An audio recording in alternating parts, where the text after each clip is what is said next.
You ready? Yeah. Okay, so you.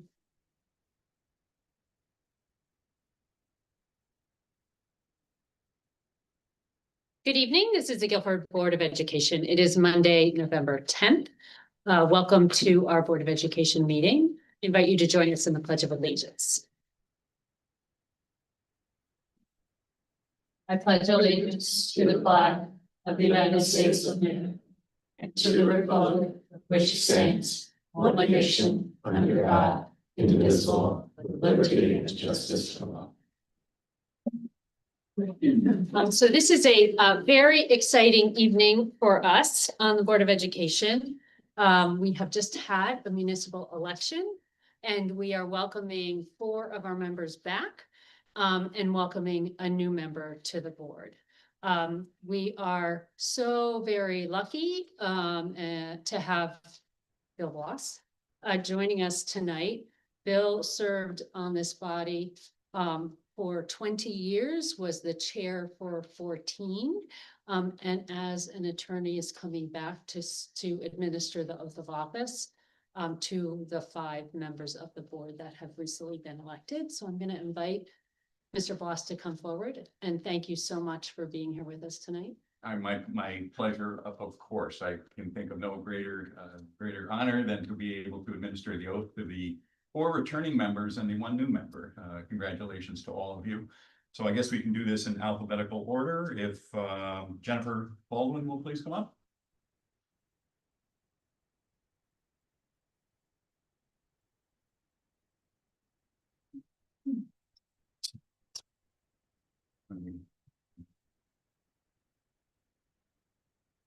Please raise your right hand. You do solemnly swear or affirm, as the case may be, that you will support the Constitution of the United States and the Constitution of the State of Connecticut, so long as you continue a citizen thereof, and that you will faithfully discharge, according to law, the duties of the office of member of the Guilford Board of Education to the best of your abilities, so help you God, or upon penalty of perjury.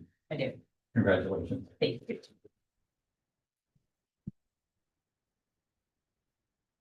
Ralph Brooks, please.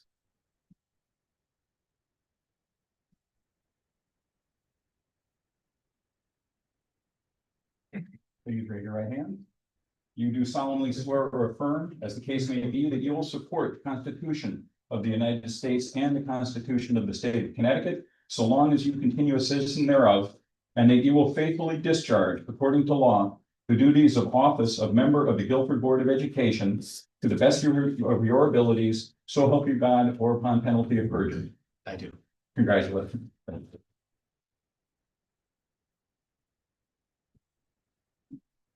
And Amy Fenalosa, please.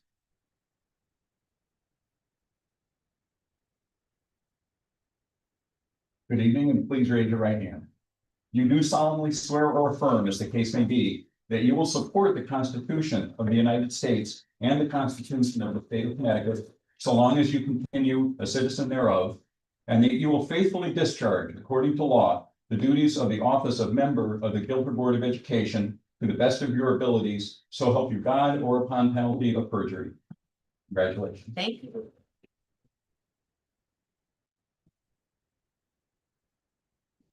Jennifer Scoggins.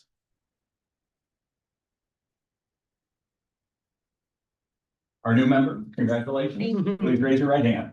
You do solemnly swear or affirm, as the case may be, that you will support the Constitution of the United States and the Constitution of the State of Connecticut, so long as you continue a citizen thereof, and that you will faithfully discharge, according to law, the duties of the office of member of the Guilford Board of Education to the best of your abilities, so help you God, or upon penalty of perjury. I do. Congratulations.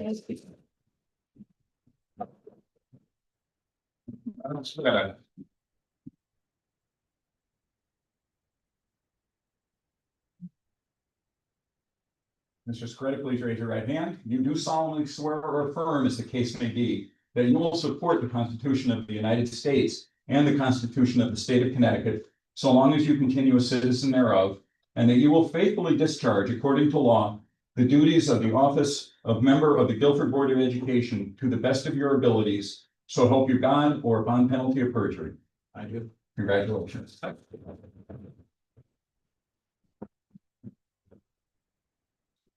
So now as just a citizen, if I can just offer You sure? my thanks to the four people that decided to seek an additional term. The one newcomer, you will find it as rewarding as you expect it to be. It is a terrific position, and the town is grateful for all 9 of you, and obviously also the administrators and the staff with everything you've done to make the Guilford schools what they are. So thank you all for all of your work. Thank you so Thank you, much. The next thing we are going to do is elect officers for the Board of Education, the office of chair, the office of vice chair, and the office of secretary. This is a vote that we do by ballot. As I think most of you are well aware, almost all of our votes are voice or hand raises. This is an approach of doing so by ballot. So for each office, I'm going to facilitate this process. I am going to hand out for each one ballots. 1, 2, 3, 4, 5. To each of my colleagues. And give the following instructions. As we go through each position, once there is a nomination, a second, and the closing of any additional nominations, we will be asked to write the name of the person at the top, who you will be voting for, and then we ask you to sign and then print your name. You're going to fold the ballot. We're going to hand them down to Dr. Freeman, who will then tabulate for each position. Does anybody have any questions? All right. So the first office for election is the office of chair. Is there a nomination for the office of chair? I nominate Dr. Kathleen Balistraci for chair. Second.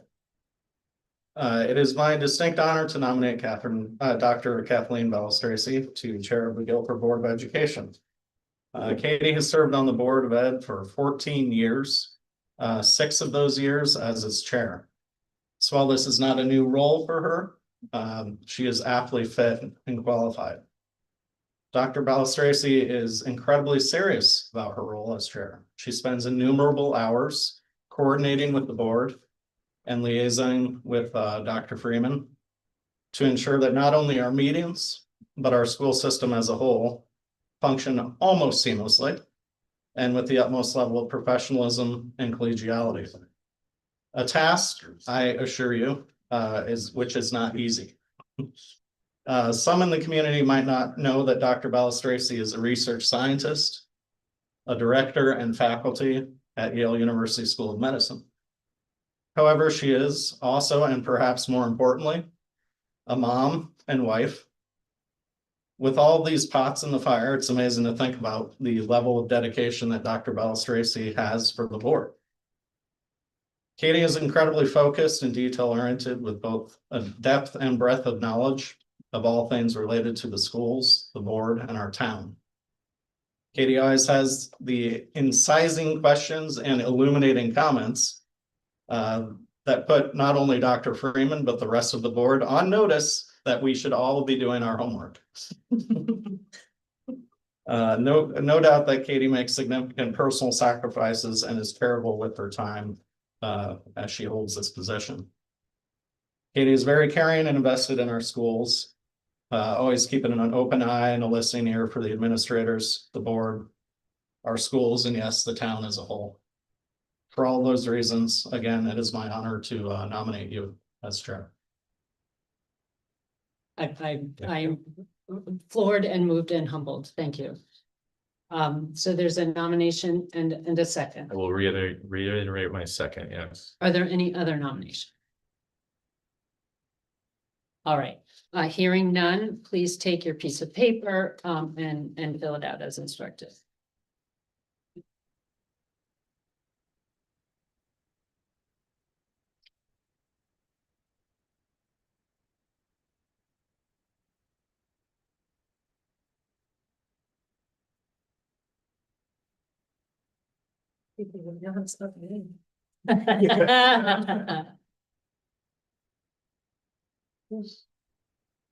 Right, really messy.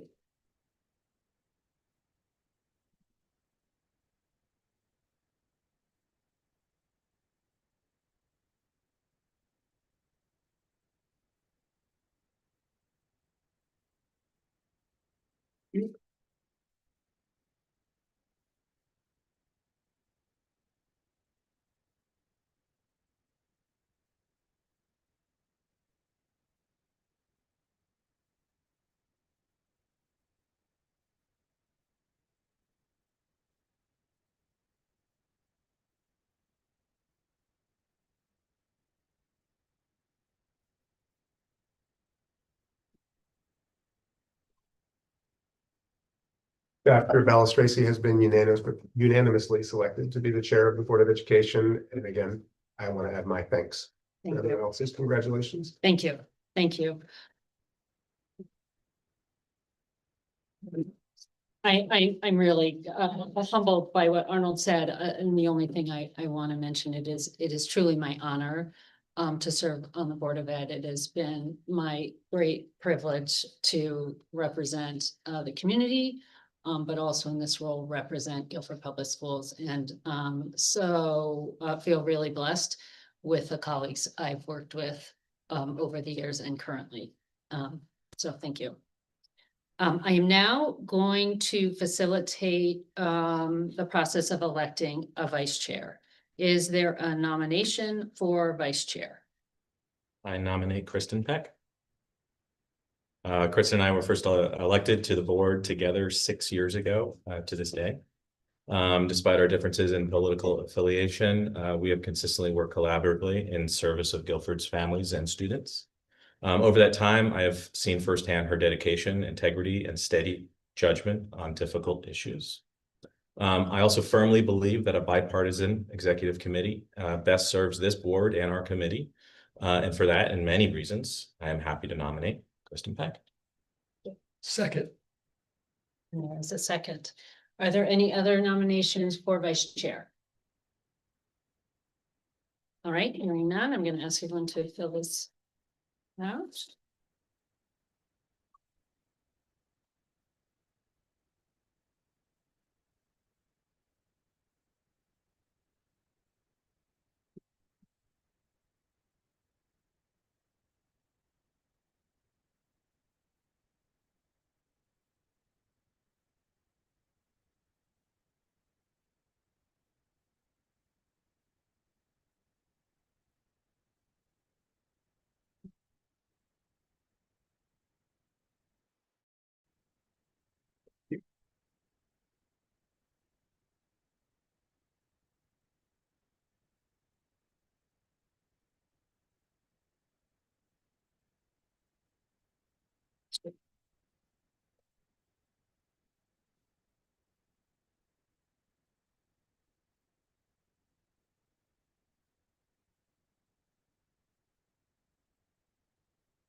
And Ms. Peck has been unanimously selected to be the vice chair of the Board of Education. Congratulations and thank you.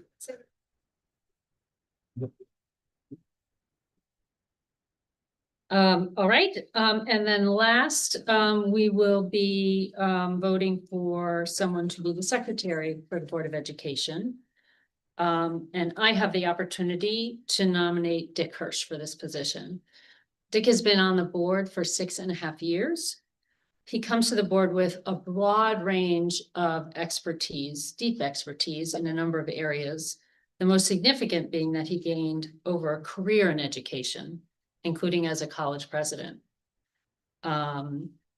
He has knowledge and insight into any discussion of educational policy issues that we've had, and has really provided significant value to those discussions. While on the board, Dick has chaired the Curriculum Instruction and Assessment Committee and guided meaningful discussions on a range of educational issues. Dick is committed to excellence in education. He's committed to the work of this board, and he's committed to serving the Guilford community in this role.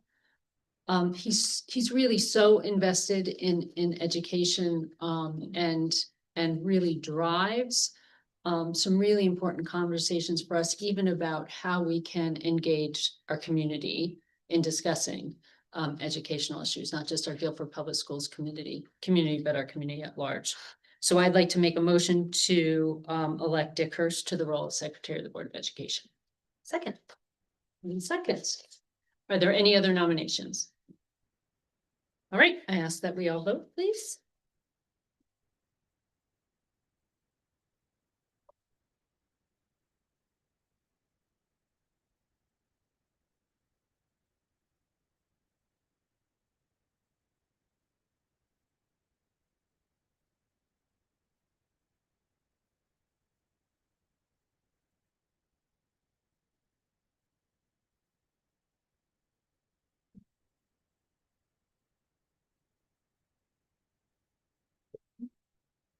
Who made the ballot?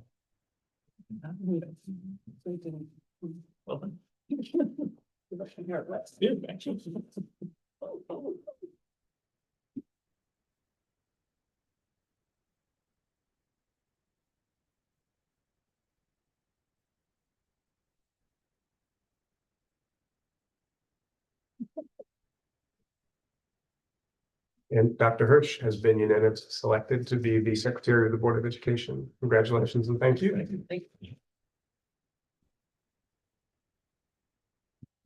All right, wonderful. Before we go on to the next agenda item, which is action minutes. Kristen and I were just talking before the meeting. We have public comment number 6, which is public comment on topics of the agenda. And the guidance is limited to 3 minutes per comment, total of 30 minutes. I would like to make a motion to consider extending that to 45 minutes. We know there are a number of the public here. It may give them an opportunity to speak before we have discussion on the items. You are also always welcome to speak at the end of the meeting on topics not on the agenda. But I would like to ask if there is a motion to extend, if we need it, the public comment at item 6 to 45 minutes. So moved. Second. Any question or concern? All in favor? Aye. Aye. Any opposed or abstained? Okay, so that's unanimous. Thank you. Item number 5 is action on the minutes, October 14th, 2025. Is there a motion to approve the October 14th, 2025 meeting minutes? Second. Any comments or corrections on these minutes? This was on the 14th. Yes, October 14th. The correction, item 2, page 2, I think there's a typo in the correction. Unless I asked for the Correction to the correction. Yeah, I think I might use the correction for the correction. That art is so important. Sorry, go ahead. The correction, item 2, page 2, 7th paragraph, says last line should read, and then the last 3 words says RE so important. Oh, okay, so right, in a situation, right. May impact R. Thank you. Good question. We're just checking the date. Is that a Tuesday meeting? Yeah, it was- Not a Monday? It was, okay, Yeah. it's a Correct. Tuesday meeting. Tuesday, October 14th. Thank you. And then I had one correction. I consulted with Dr. Freeman beforehand because this was his speaking at the bottom of page 6. The first sentence is a little bit confusing. So there is the suggestion to leave at the very beginning. Dr. Freeman noted that to take out some enforcement through the end of the sentence and just go right into one option. Just some of the words in there don't make sense and we couldn't figure out what was meant. Does anybody have concern about that approach to the minutes? All right, I'm hearing none. Are there any other corrections or comments? All right. So we have a motion and a second, asking for then a vote on approval of the Tuesday, October 14th, 2025, Guilford Board of Education meeting minutes as amended. All in favor? Aye. Aye. Opposed? And abstained. Okay, so, abstention here. okay, so 3 abstentions. Ms. Baldwin, Ms. Fenlosa, Ms. Scoggins, all abstain. All right. Next is the meeting minutes for the Guilford Board of Education workshop meeting on Monday, October 27th, 2025. Is there a motion to approve? So moved. Second? Yes. Any comments or corrections on this? I will note that the beginning suggests that there are committee members and other board members, but this was a full board meeting. Right. So we probably just need Board of Ed members present and then all the names to follow. Got it. Yeah, because it was just a workshop meeting. Yeah, it was just a workshop. It was a Yeah, workshop. there was no It was a committee. workshop, Says it not a as like a committee. policy committee. Yeah, it looks yeah, like. Yep. yeah. Any other? Page 2, Yeah, Mr. Jarvis spoke about Giffer and Huddle. The correct name is Gipper, Gipper. okay, There's 2 corrections there. yep. As in Ronald Reagan. Correct. Any other corrections? All right, so we have an motion and a second. All those in favor of approving the minutes as amended, please say aye. Aye. Aye. Any opposed? And any abstentions? Ms. Scoggins is abstaining, understandably, because she wasn't here. All right, we are up to public comments for topics on the agenda. Anyone who would like to address the board is invited to come up to the podium. Yeah, get that a second. We ask you to stay within 3 minutes, please, for your comments so that everyone has a chance to speak. We ask that you give your name and address when you get to the podium, unless you are a student in the school system or someone younger than 18, and then you can give your name and the school you attend. But you do not need to give your address. We don't want students or young people giving addresses. And again, we just ask that this be on a topic on the agenda. There is a public comment at the end of the meeting for topics not on the agenda. So this should be related to the agenda. And again, please within 3 minutes. So we invite anyone who'd like to come to the podium to come on up and do so.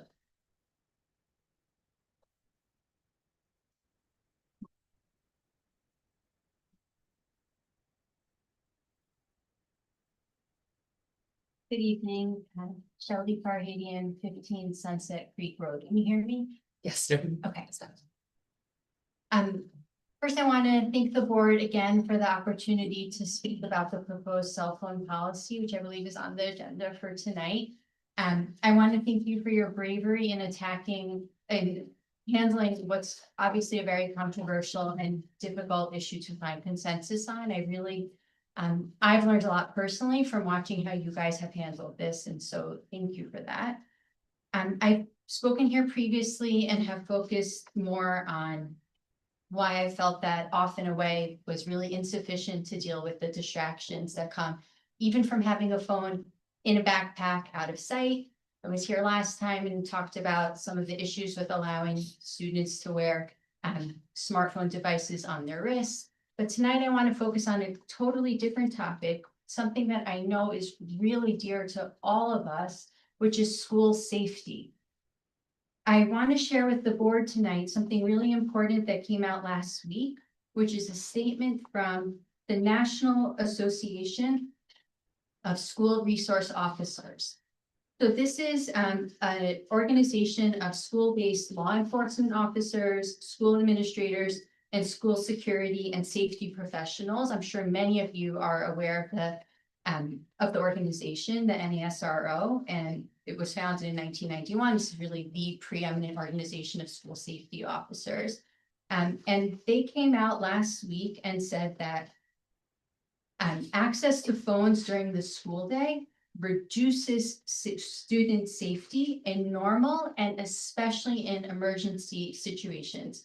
And I wanted to talk a little bit about that because I know one of the concerns that some of the parents in our community have, very understandably, is that if, God forbid, there was a school safety situation, they would want their kid to have a phone and they would want to be able to reach that. And as a parent, I totally understand that. But what the professionals are telling us is that students having access to their phones during the school day, even between classes, reduces their safety and the whole community safety in those situations. That's why the NASRO strongly supports policies that ban cell phones bell to bell. That is the entire school day. Some of the reasons they bring up are that, for example, during an emergency such as a school shooting, students must be completely focused on life-saving instructions and information. Phones can easily distract them from hearing and understanding the appropriate things to be doing. Sometimes in school emergencies, sorry, this is very emotional to talk about, students need to hide in silence to avoid being the targets of violence. Sounds or lights from phones could actually impede that. And school administrators and first responders have noted that having hundreds of students accessing their phones at the same time degrades network performance and makes it more difficult for security personnel to contact them. Happy to submit this to the board for further review and thank you for your time. Thank you.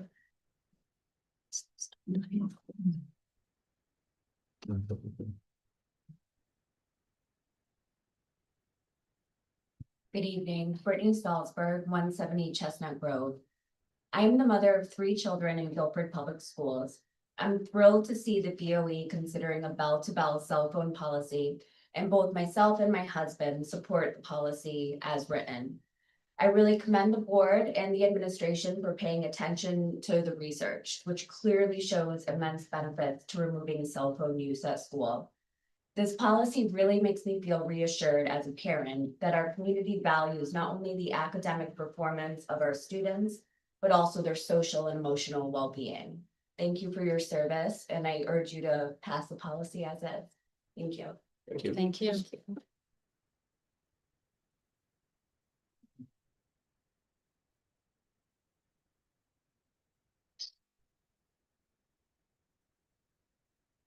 Good evening.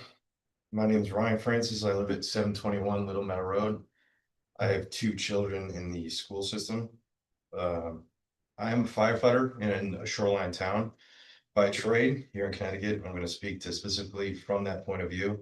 I've responded to a number of emergencies at schools and do yearly joint training with my town's police department. I've been to numerous dangerous, hazardous, and chaotic situations on the job. They can be intense, overwhelming to the untrained person.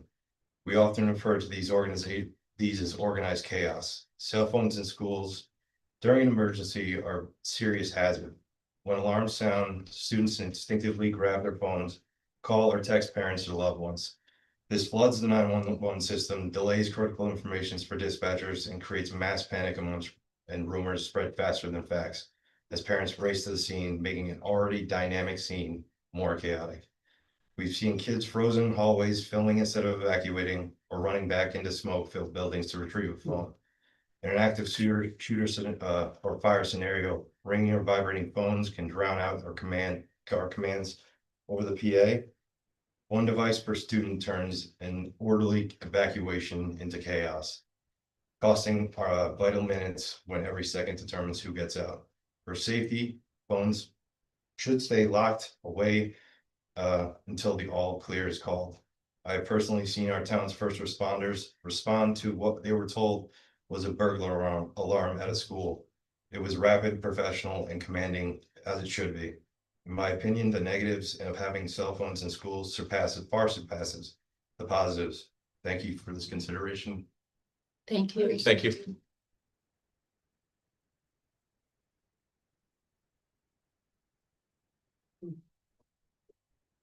Hello, I'm Caitlin Loomis. I'm at 57 Cindy Lane.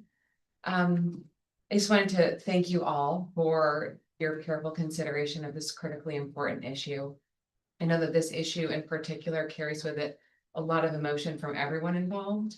And I think in these cases, it's just really important to ground ourselves in the data and the research. I was on the T committee last year and was on the research subcommittee, so I've spoken to many of you before. I spent a lot of time in the weeds of the academic articles and research studies surrounding this topic. I really appreciated the policy and especially sending it out ahead of time and wanted to just highlight a few things. I was going to highlight school safety, which I think was really eloquently described by a couple of other people, so I won't go into that, but wholeheartedly agree that schools are safer without access to cell phones.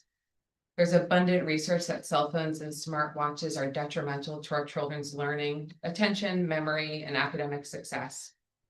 By allowing cell phones and smartwatches in the classroom, we're directly and negatively impacting our children's education, and that data is clear and unequivocal. I do want to highlight that it's critical that phones and smartwatches are often away throughout the entire day, as proposed, including non-academic time. Our committee focused more on the academic research, but I have certainly delved into the research surrounding the non-academic time. And we know that bullying rates decrease with bell-to-bell policies. Children learn to socialize, work together more effectively. They move more during recess, and mental health improves significantly. One recommendation to the policy that I have is that phones and smartwatches are collected. And this could be something as simple as a homeroom Tupperware bin. It doesn't have to be anything expensive or super fancy. Our children's brains, and especially those in adolescence, are still developing.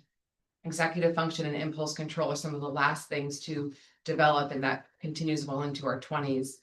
I think it's asking far too much of children to have their phone in their presence somewhere, but have it off and not turn it on or not look at it. I think it's asking far too much for our staff and teachers and administrators to have to police that.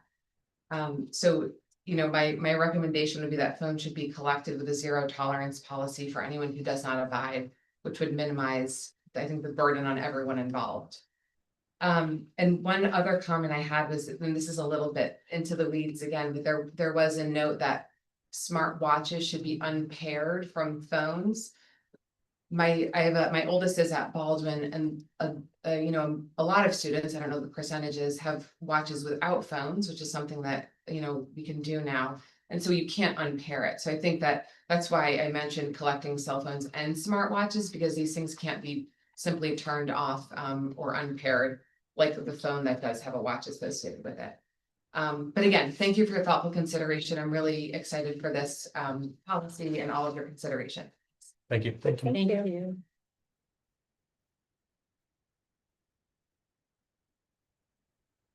Is there anyone else who would like to address the board at this time?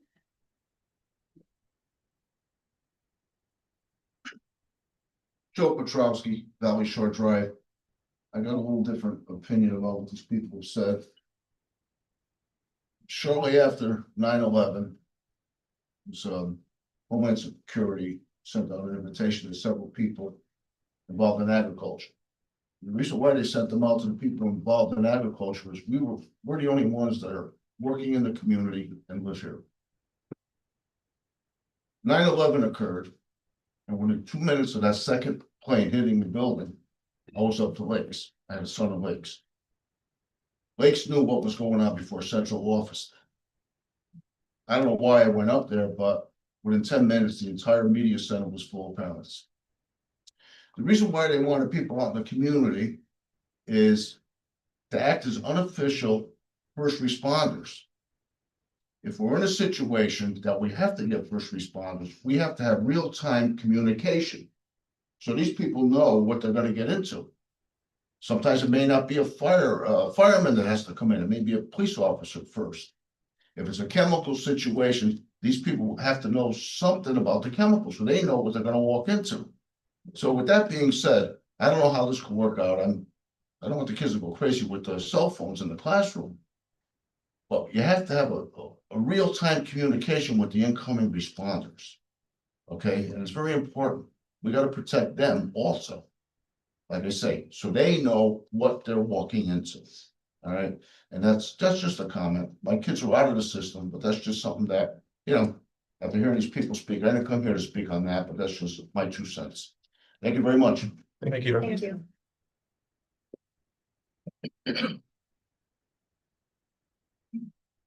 Hi, I'm Bernadette Bover. I'm at 252 Valley Shore Drive, and just very quickly, I wanted to publicly thank you all for tackling such a hard issue and say that I'm in full favor of the cell phone ban. So it is going to be a very difficult road, I'm sure, ahead for all of you, but thank you so much for tackling this. I've been in education for over 20 years and I have 2 teenagers in the system, so thank you for them. They don't realize that you're helping them yet, but you are, so thank you. Thank you.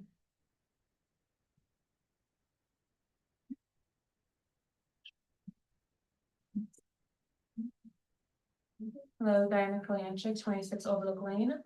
I'm a physician and psychiatrist, and over the years, I've seen such an impact on mental health and cyberbullying. You know, the reality of cell phones is that everything's filtered, everything's not real, and really having phones around make a huge impact on how people see each other. It's not reality over there, and I think that many students really can't escape the judgment. And if school is kind of the safe place where they can't be cyberbullied, where they can't have all this DMs and all that, then it's the one safe space they have. I know that phones are really integral to socialization and whatnot, but you know, as a physician in mental health for over a decade, you see the impact and all the data supports that. So thank you so much for all your work and I appreciate it. Thank you. Thank you. Thank you.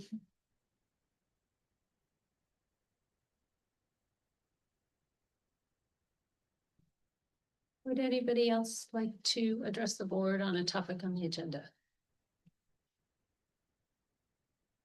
Going once.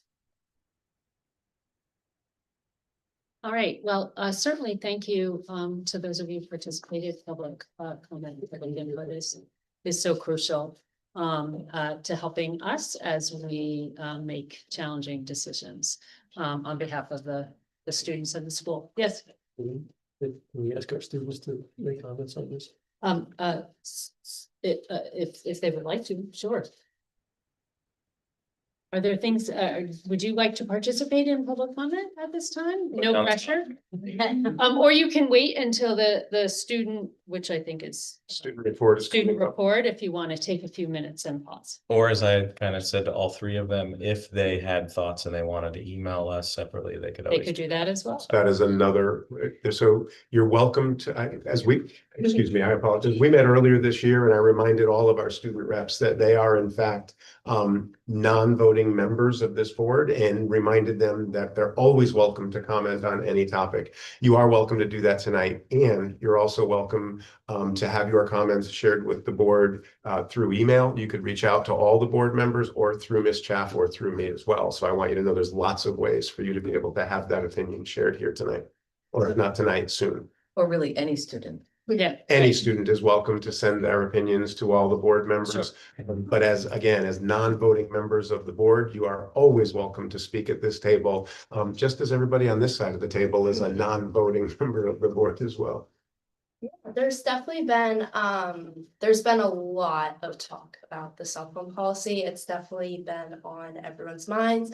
You'll hear usually, kids in classes or in between passing periods are usually, you know, talking about how it's going to be taken away. Usually what I've heard, personally, most people, I think it's a little bit of fear. I think change is scary and different. I think if you had asked me a couple days ago what I thought about the cell phone policy, I would also be a little hesitant. You know, we've had phones our entire lives. They've just been around as long as we are. So I think it's definitely put a lot of, you know, it's a nervous thing to come into.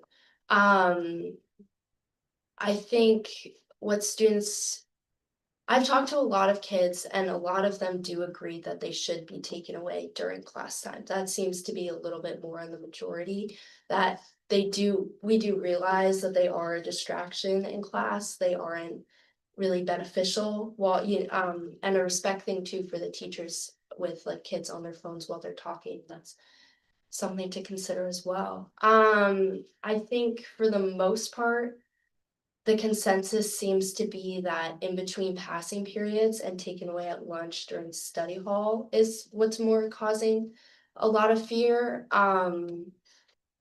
So trying to think. I know it's a difficult thing to police too. If you I personally, like, maybe what my opinion would be on a policy would be to take it away during the class time, but have it for maybe a study hall or a lunch, kind of as an in-between phase as we're shifting towards, but I've also listened today and heard a lot of valuable points on why that also may not be beneficial. So I guess that was kind of a lot of everything. I think there's just so many pros and cons to both, that I think that whatever you decide, it's gonna be challenging, but change is okay and it's worth a try. Thank you. Thank you. I definitely think that taking it away like during the class period would be like pretty effective. I know in my English class right now, at the beginning of class, we go up to like the bin and we all have like a signed number to put in there. At the end, you kind of leave and just take it. So there isn't really like much distraction in there. So instead of maybe taking it away for the entire day, I would suggest just like taking it away like period to period. Because I think even during like study halls and like lunch, I think it's important that, you know, if let's just say there's someone eating lunch and they don't have like a lot of friends to sit with, they don't have to just be like sitting there alone. They can kind of just like play a game on their phone, or you know, just at least be like entertained, kind of. They don't just have to like sit there alone at a table. So I think that would probably be beneficial. Also, I don't know how well they'd be able to police having it like a waiter lunch or like during study hall. I don't know how, like during study hall, there's usually a bunch of kids like downstairs in the commons. Which it's kind of hard to like keep an eye on every single kid at once, like constantly telling them, "Hey, put your phone away." I don't really know how that would go. I do know that like in my classes, the students respect putting their phones in the pathways, like the teachers like in the beginning of class, just put over here, put it away. And everyone is really respectful to that and stands to that. Yeah, adding on to that, I think in only my math class is the only class we have phones like actually taken away, where you have to shut our phone off completely and put it in like a little caddy. We definitely are a lot more productive in that class, but I think the only issue that'll come from like a bell-to-bell cell phone policy is like kids getting around it. There's been lots of talk about like burner phones and like that kind of stuff to get around it, so kids will still have their phones in their backpacks. So I think maybe like having like an enforced policy that's like constant throughout all our classes is definitely necessary, but not like so strict that it's bell to bell. Because I think that is definitely the major thing that students are like very against.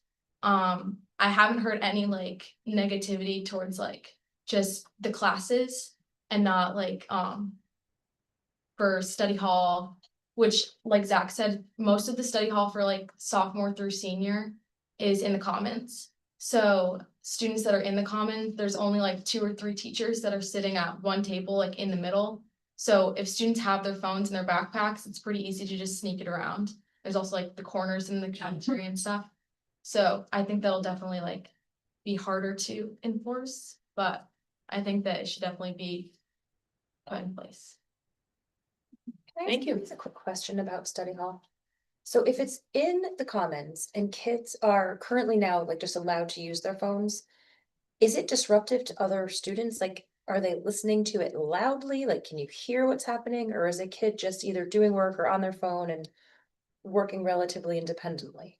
It's pretty independent. I think there's a lot of people that sit at their tables like with their friends that share study hall, but there's a good amount of people, which it's mostly just sophomores and juniors in the commons. Freshmen have like rooms that they're put in with a teacher. And the seniors have open campus so they can leave school during that period. But for sophomores and juniors, they're either sitting with their friends or they're sitting by themselves. Like I find a lot of people are kind of productive during study hall, but when they don't have homework to do, they just sit on their phones, they use headphones. You don't really hear people like listening to like social media or anything like that or music out loud. Yeah, I agree with Grace. Usually when people are on their phone in study hall, it's turned all the way down, or it's very quiet. You almost like sometimes you don't even know, they're like very, very quiet. It's more the kids who, not that they aren't on their phone, but sometimes when the only noise you hear from the comments is just people talking. So it's usually not, you don't really hear, everyone has their ringers off. No one's blaring music or anything. It's also like really spread out. A lot of kids just like do like three to a table downstairs, or they kind of come up to the library or like see a teacher. Honestly, in my study hall, the commons, there's probably like 5 or 6 other kids that I can see. Yeah. So like everyone's kind of doing their own thing. Well, thank you. Thank you. So that will be later on in the meeting. One of our agenda items, we will be discussing the cell phone policy. Pivoting to number 7 on the agenda is the review and approval of expenditures for the months of October 2025. I was the reviewer of the financial reports. Expenditures for the month of October 2025 were $5,913,653.74. Expenditures and encumbrances through the end of October were 28.81% of the budget, as compared to 30.35% in the preceding year. We are reporting revenue for October 2025 in the amount of $135,380.36, which includes $698.86 for non-resident tuition, $64,527.50 for pre-K tuition, $70,000 for tuition from Madison, and $154 for Medicaid. Our salary, each of our salary categories are either lower than or in line with prior year expenditures proportionally. And we have a warrant being submitted in the amount of $2,517,750.94. In the Board of Ed Operations Committee meeting just prior to this meeting, we talked more extensively about this budget report and then about the specifics of the warrants. So I am going to ask for a motion to approve the October 2025 financial reports for fiscal year 25-26. So moved.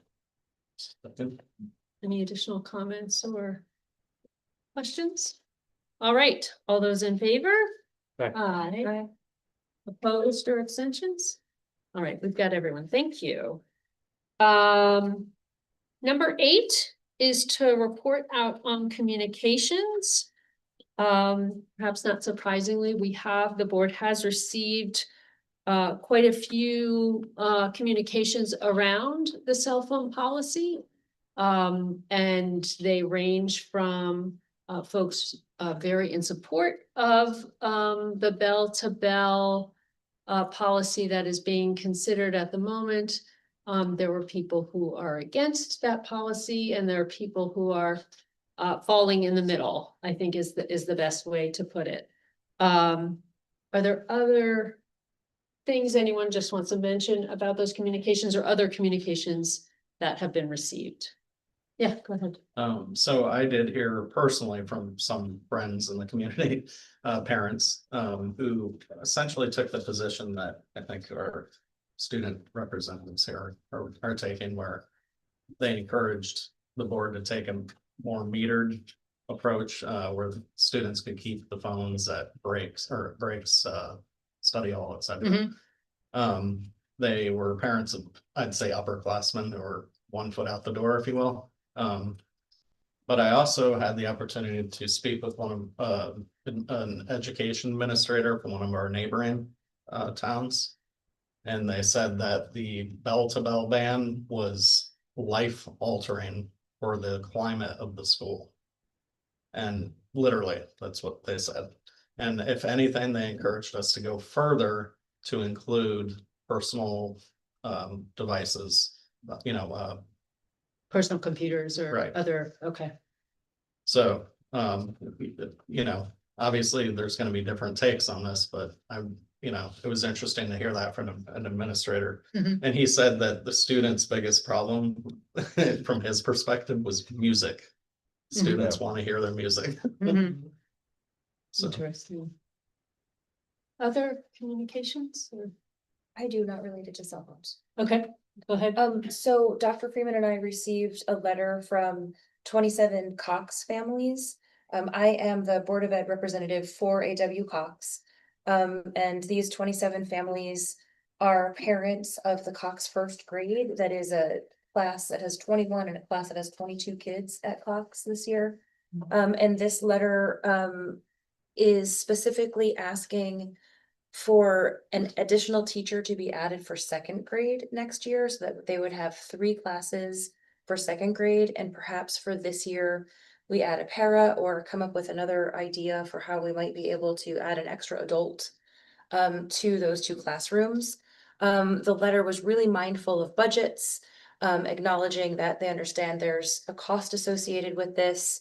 The letter was also extremely complimentary of the teachers, saying they are doing a heroic job managing 21 and 22 students, but articulating that they feel the kids are overwhelmed by the sheer number of 6-year-olds in each room. Okay. Any other communications? All right, and then just as a note to our community, all of our email addresses are on the Guilford Public Schools website. So whether it's utilizing public comment in any of our meetings or reaching out by email, we do read every email that comes to us. All right, student reps, up to student rep reports. Right, for AW Cox, the kindergartners are exploring play-based learning and kind of starting a new unit on weather wonders.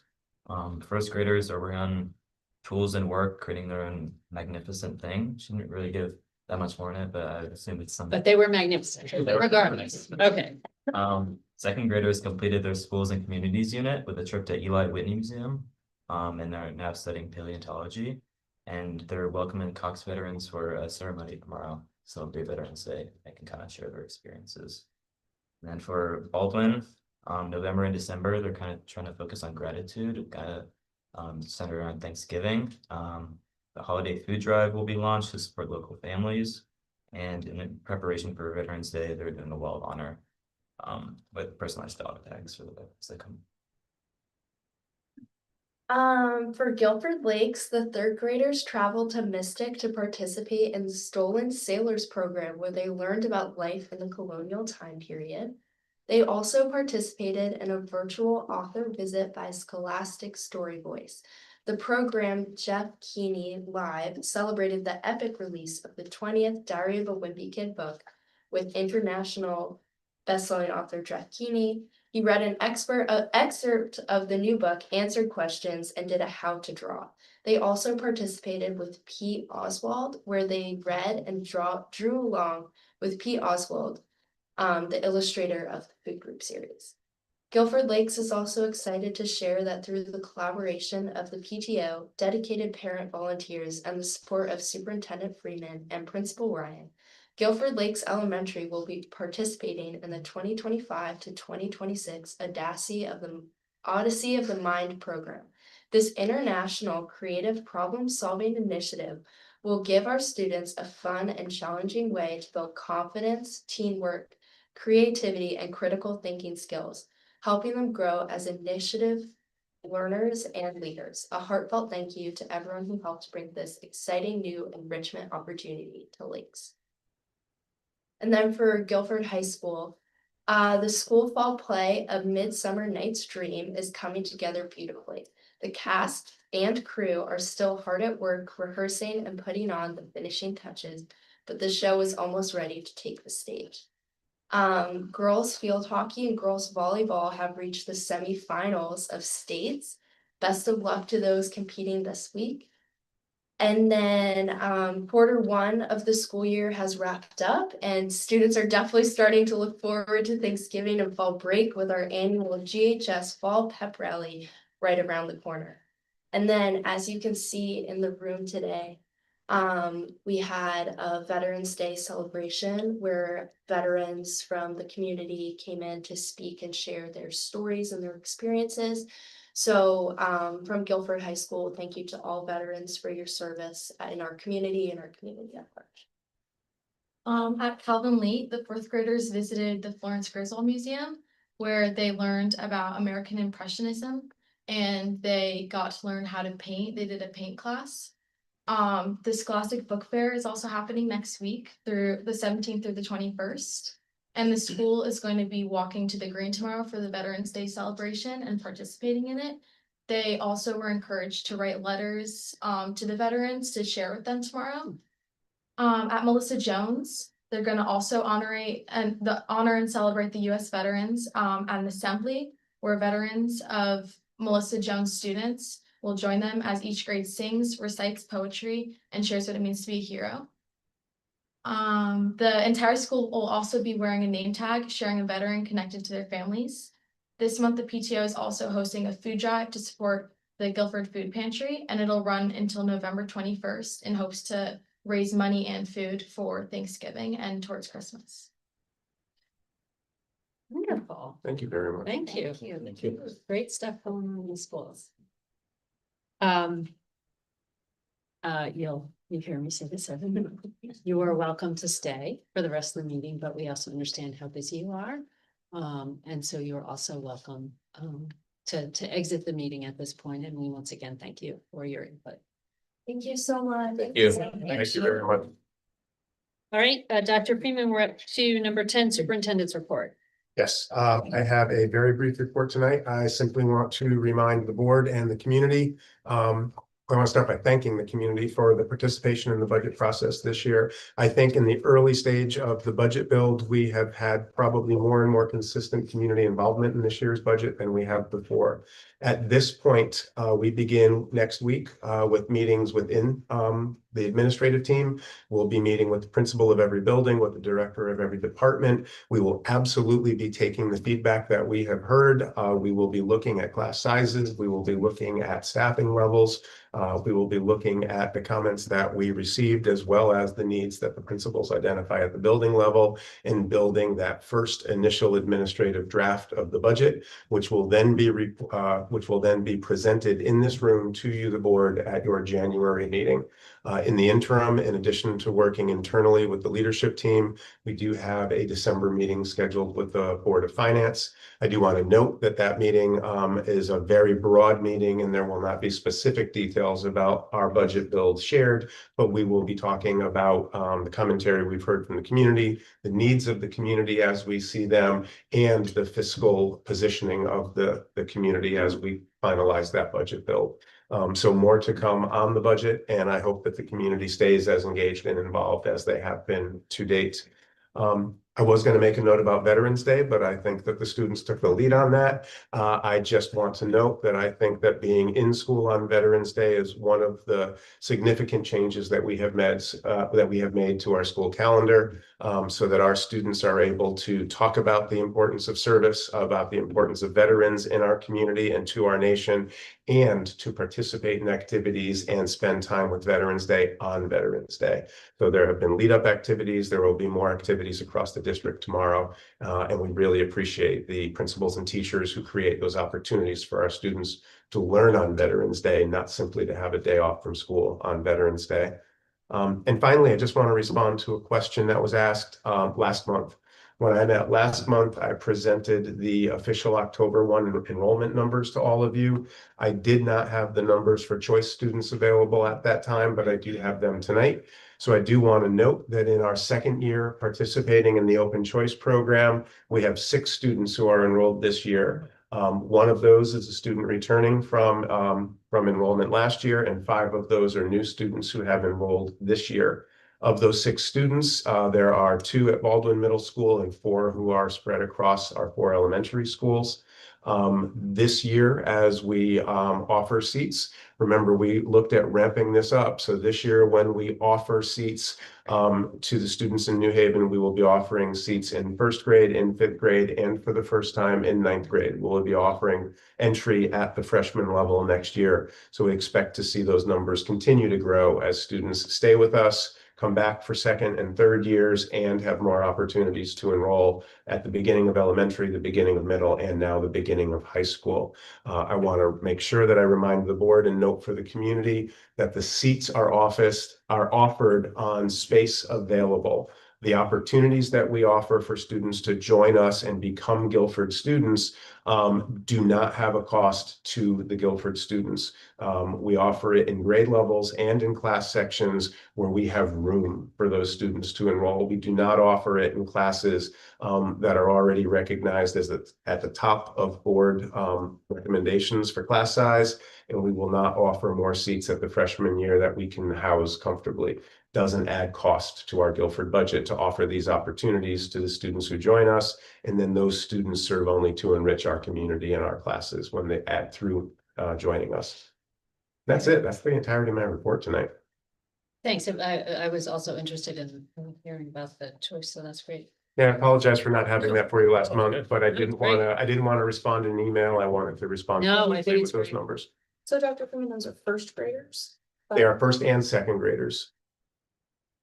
And And then those, fifth graders. and they're gonna stay at the same elementary school just for continuity. Yes, actually, they're first, second graders and fifth graders, graders, right? right, So yeah. we offered seats this year in the first grade and the fifth grade, and we had one student who returned with us and continues. And yes, once those students enroll with us, they enroll at an elementary school, and they are then Guilford students, and they would progress through that elementary school into the middle schools and through the high school, should they choose to continue that enrollment. Are there any neighboring districts that have taken on open choice? Um, I know there were conversations about some neighboring districts, but we are kind of the farthest at this point, correct? At this point, we are the furthest out. Madison followed our lead to have the legislation changed in the same way that we did so that Madison could begin offering seats. Right. That change was part of a larger bill and it did not get through, but they are bringing it back in the next session and they're going to make sure that they keep an eye on it. We benefited from our legislator who shepherded it through the process and ensured that ours passed. Ours was a standalone item. This one was bundled in with some other items and didn't pass, and then nobody thought to pull it out and move it separately. Sean Scanlon did us really good service as an elected representative at the time, ensuring that our change passed. So at this point, we are the furthest out along the shoreline. There are students from New Haven who go as far north as Cheshire, but we're the furthest out along the shoreline. Other questions? Any questions on the budget mentioned earlier?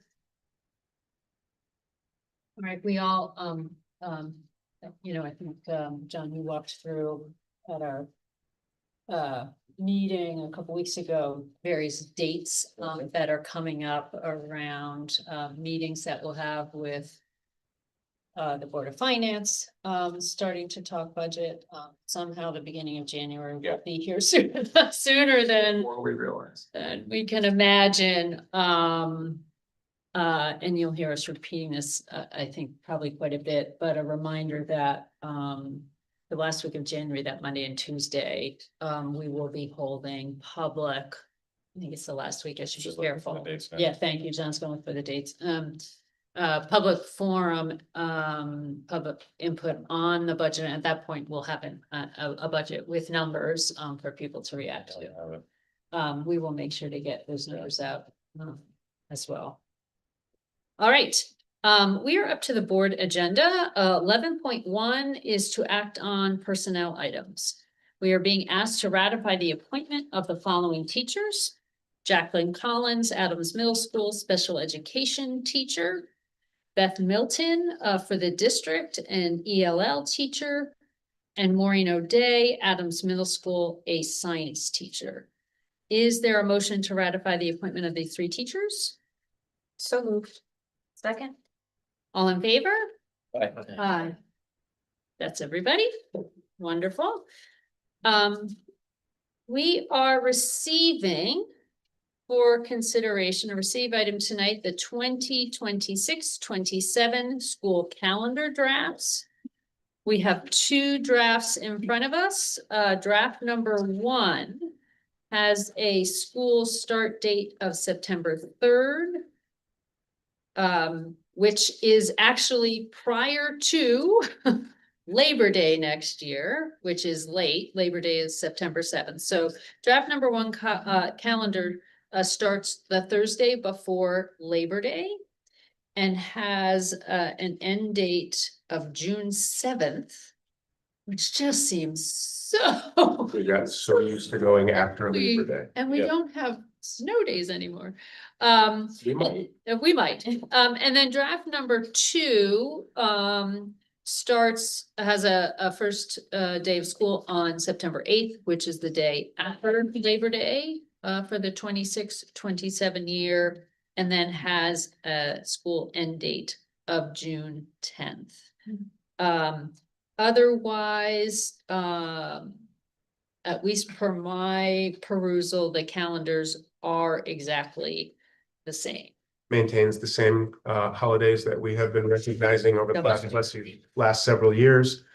Maintains the practice of regular early release days approximately once a month on Wednesdays to be able to provide extended time for professional development, and continues to be in alignment with the Learn regional calendar, which means that we align specifically the winter break, the April break, and as many of those holidays as possible with neighboring districts. And this benefits either our employees who live in neighboring districts or Guilford parents who may work in neighboring school systems, so that we have the same April vacation as most of the other school districts around us. It can at times be an efficiency for shared bus services. We engage in shared bus services with a number of neighboring districts, and it's a convenience for family members, both those who live in town, but also those who work in town.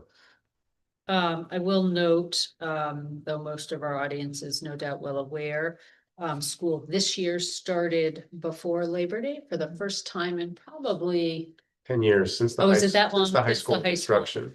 So when my kids were in elementary, we always started before Labor Day with the construction of the high school. I believe it was the summer we were, or the fall after we were moving in. Correct. Gave ourselves a little more time for that. Stayed on that pattern, as you just noted, for a good 9 or 10 years. And you're reminding me, Dr. Balistraci, it is becoming more important to look at the Labor Day start or non-start because of the changes that the CIAC has put in place for high school athletics, with the opportunity for schools to formally engage earlier in the summer than they have in the past. And with the health requirement, the health and safety requirement that every team have at least 10 days of formal practice before their first competition, when other schools begin before Labor Day and we begin after, that swing of a week really becomes difficult for us to be able to schedule the games that the conference expects us to be able to schedule. And so, with the passage of time, it's becoming, and as the gap gets bigger, it was only a difference of, I think, a day this year, but it's up to 3 days next year. It will be more the next. Right. So it's something that we need to be aware of as we approve calendars moving forward. Okay.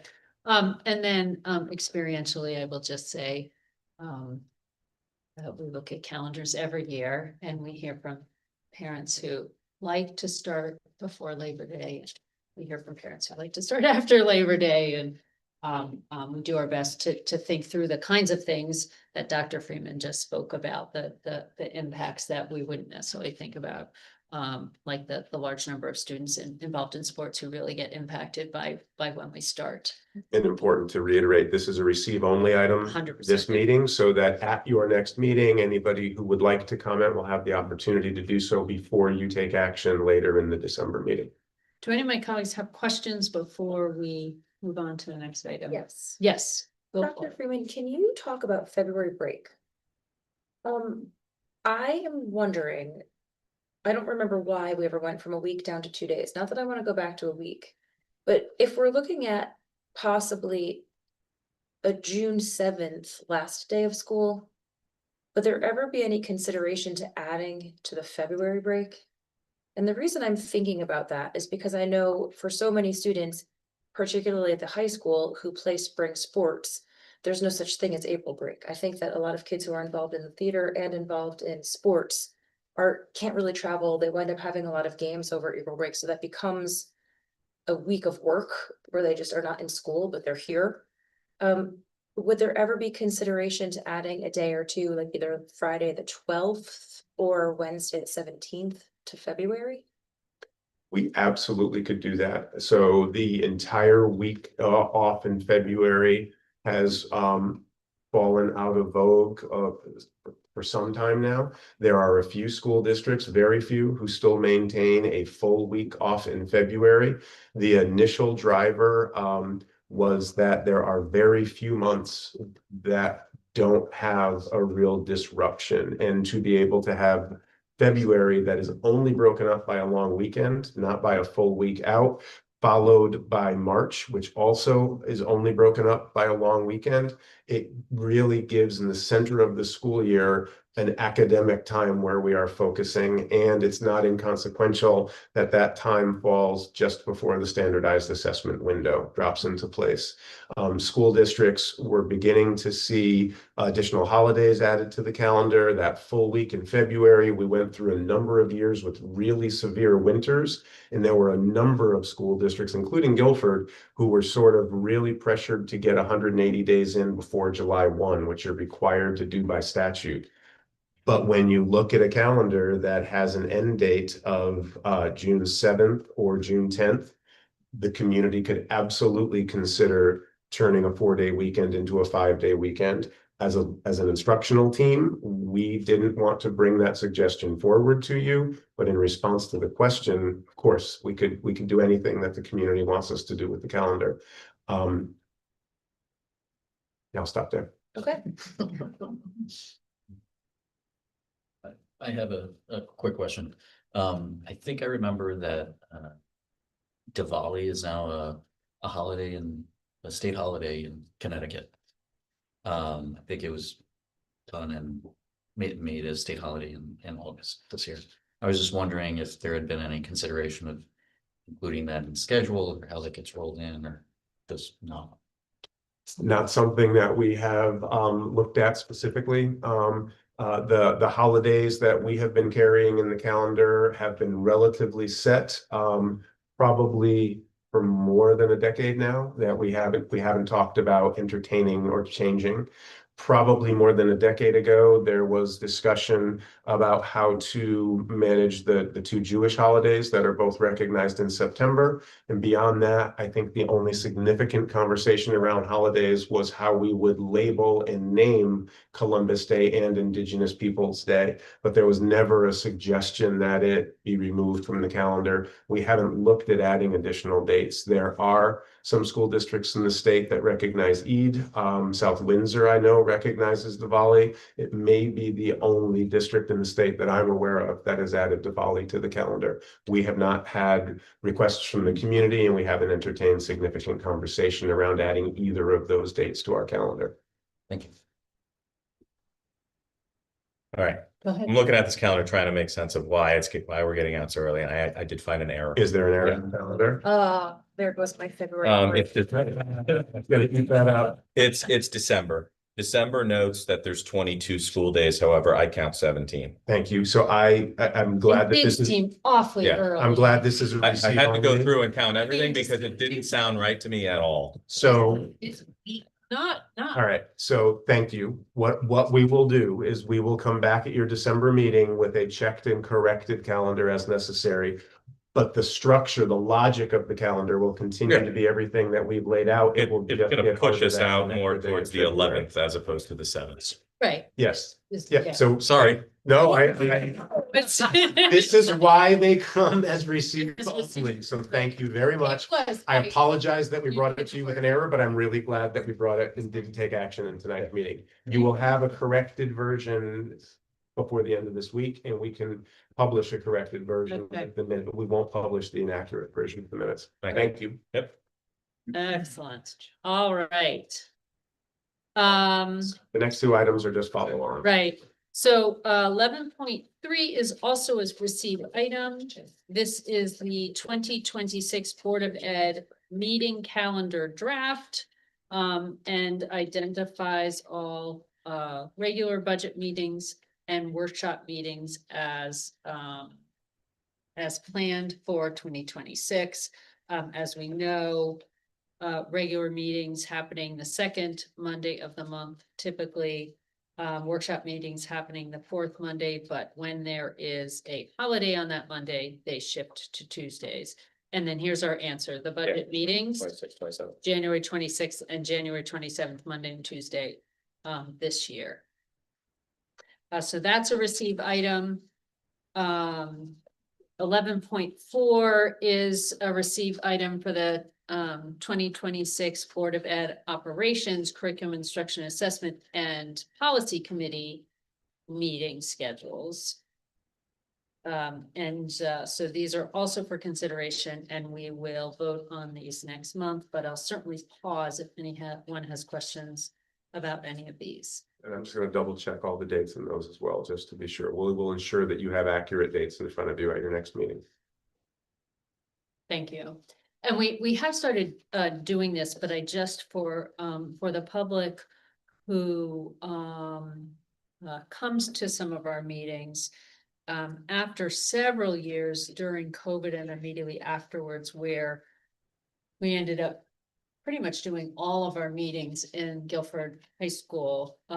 We're looking at a schedule for 2026 that has our workshop meetings rotating through all our schools. So February 23rd, we're at the high school, but March 23rd, we're at Baldwin, and April at Lead, and you get the point. So which is really fun. I really like it and important. I will say sometimes sitting in chairs for fourth graders for a 3-hour meeting makes it hard to get up. But as otherwise, it's really a wonderful opportunity for us to kind of be in these schools and actually at times have the public there that are parents or community members of those schools. All right. We are up to 11.5, which is to act on submission of consolidated grants application. Is there anything we should know in particular? This is a yearly item that we act on. It is a 2025-26 federal program entitlements under Every Student Succeeds Act. There are 4 titles. Title I, Part A. The purpose of Title I, Part A is of the Elementary and Secondary Education Act of 1965 as amended by the Every Student Succeeds Act of 2015, is to provide all children a significant opportunity to receive a fair, equitable, and high quality education and to close educational achievement gaps. Our allocation is $110,431. Under Title II, Part A, $46,185 is our allocation. The purpose of this title is to increase student achievement consistent with the challenging state academic standards, improve the quality and effectiveness of teachers, principals, and other school leaders, increase the number of teachers, principals, and other school leaders who are effective in improving student academic achievement in schools, and provide low-income and minority students greater access to effective teachers, principals, and other school learners. Title III, Part A, the purpose of which is to improve English language acquisition and language enhancement by increasing services in new language instruction and academic content for students with limited English proficiency. The allocation is $6,412.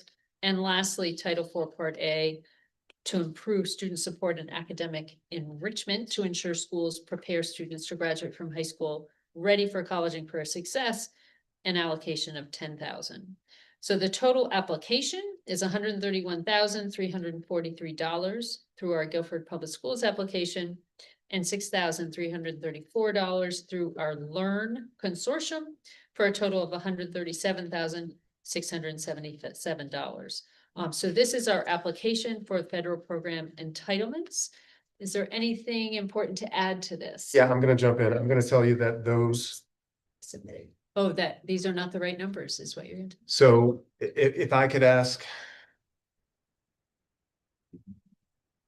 If I could run through your explanations were on point, I want to go through and I would like to correct the dollar amounts as we Okay. go through. Okay, For Title I, Part A, I want to note that the dollar amount is correct. It is $110,431.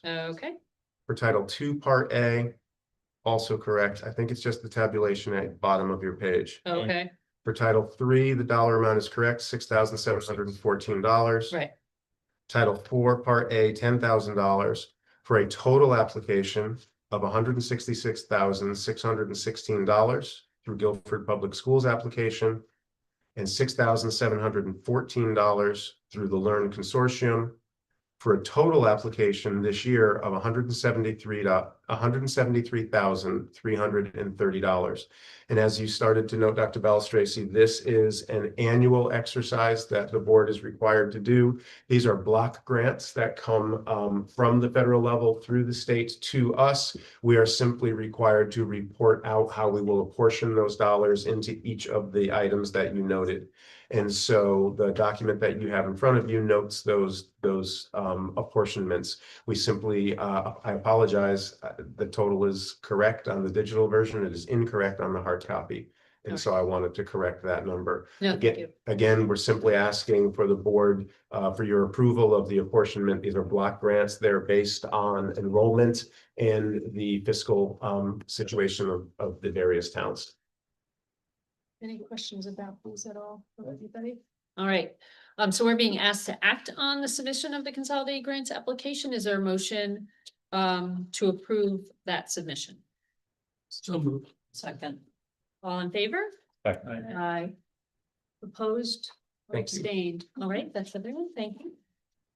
All right, 11.7, act on recommendations from the policy committee. You know? Okay, the first one. No. It's 11.6. Oh, I totally Just a skipped tiny over. item. A little item. Sorry, I skipped it. It's out of order. It is, it is, yeah. I did skip a rather important item. 11.6. To receive for possible action, the ratification of the contract between the Guilford Board of Ed and the Guilford Education Association. We conducted contract negotiations with the GEA, with our teacher association, and had obviously the administration, and then 3 of us as Board of Ed members representing in that negotiation.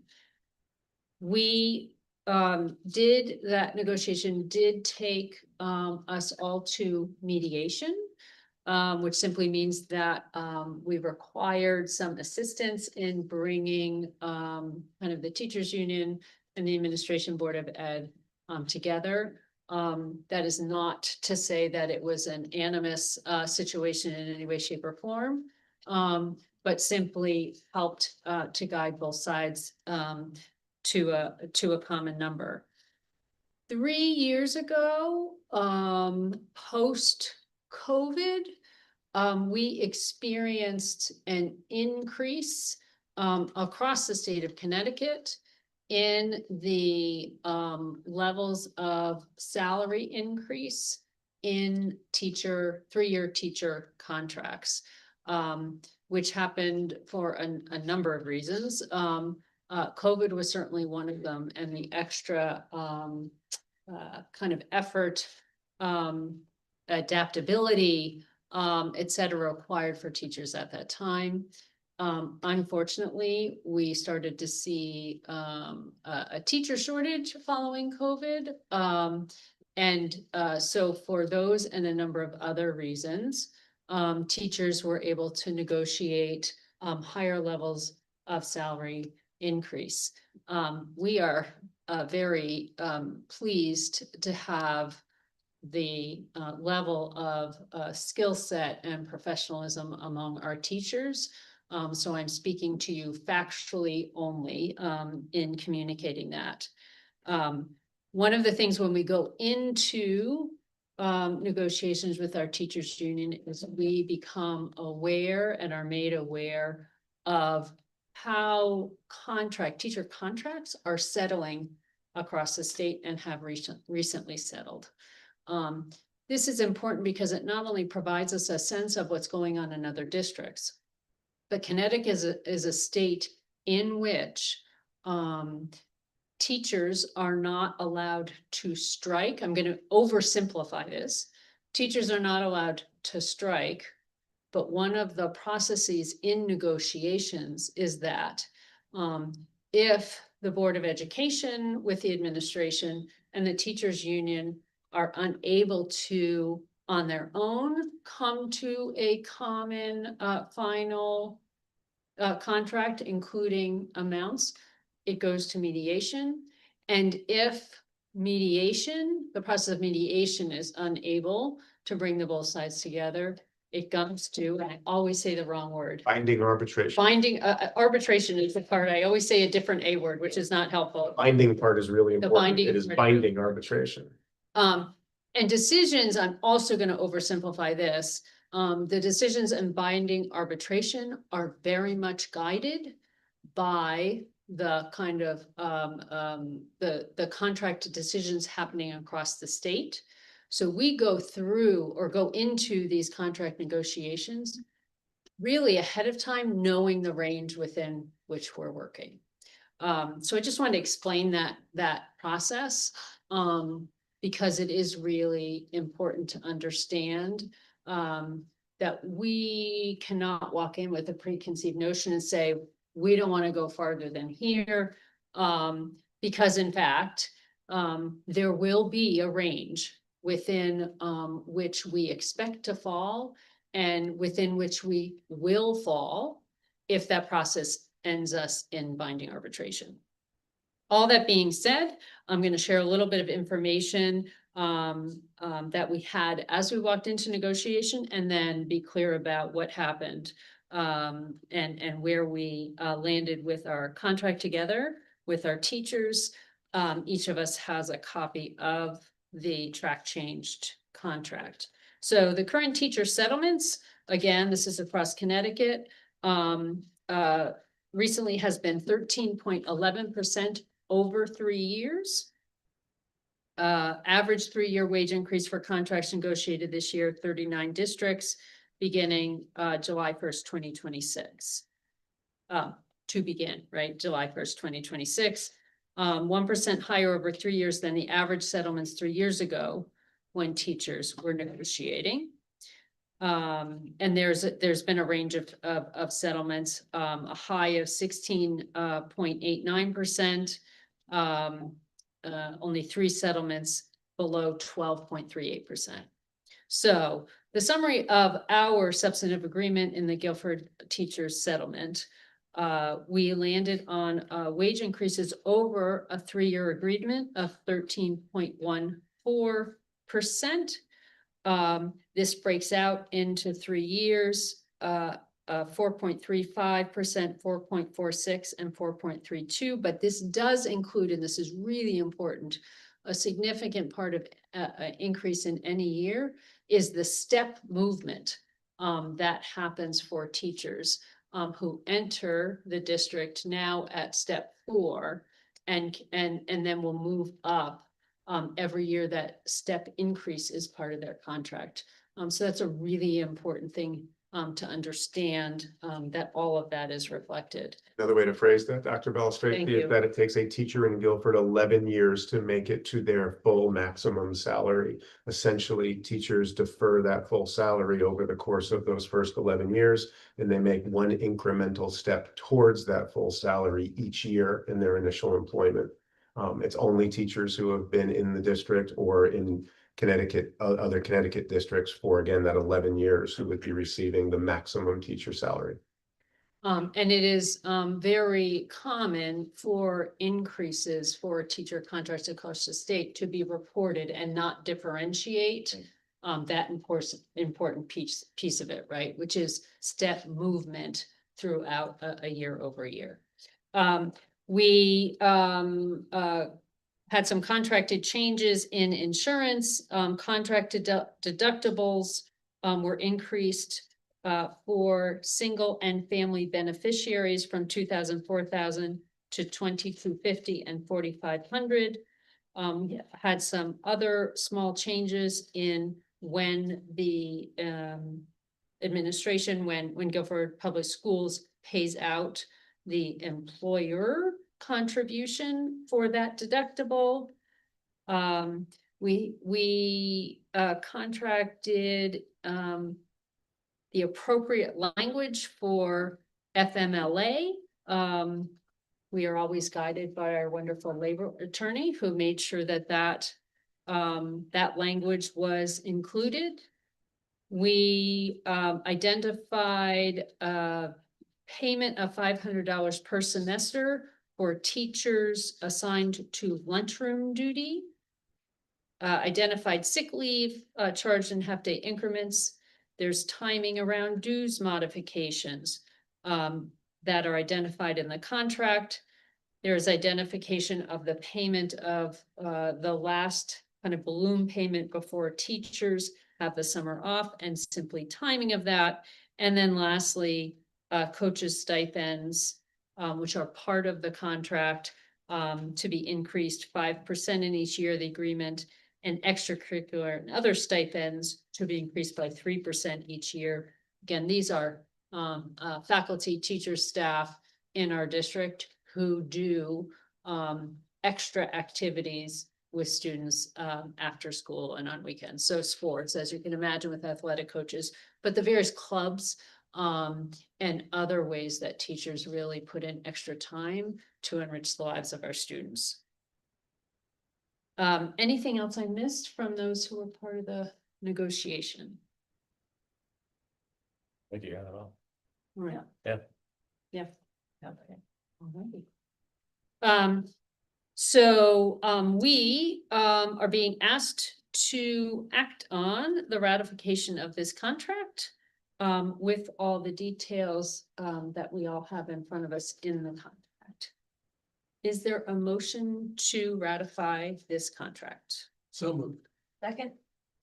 Any other comments? Questions? Anything?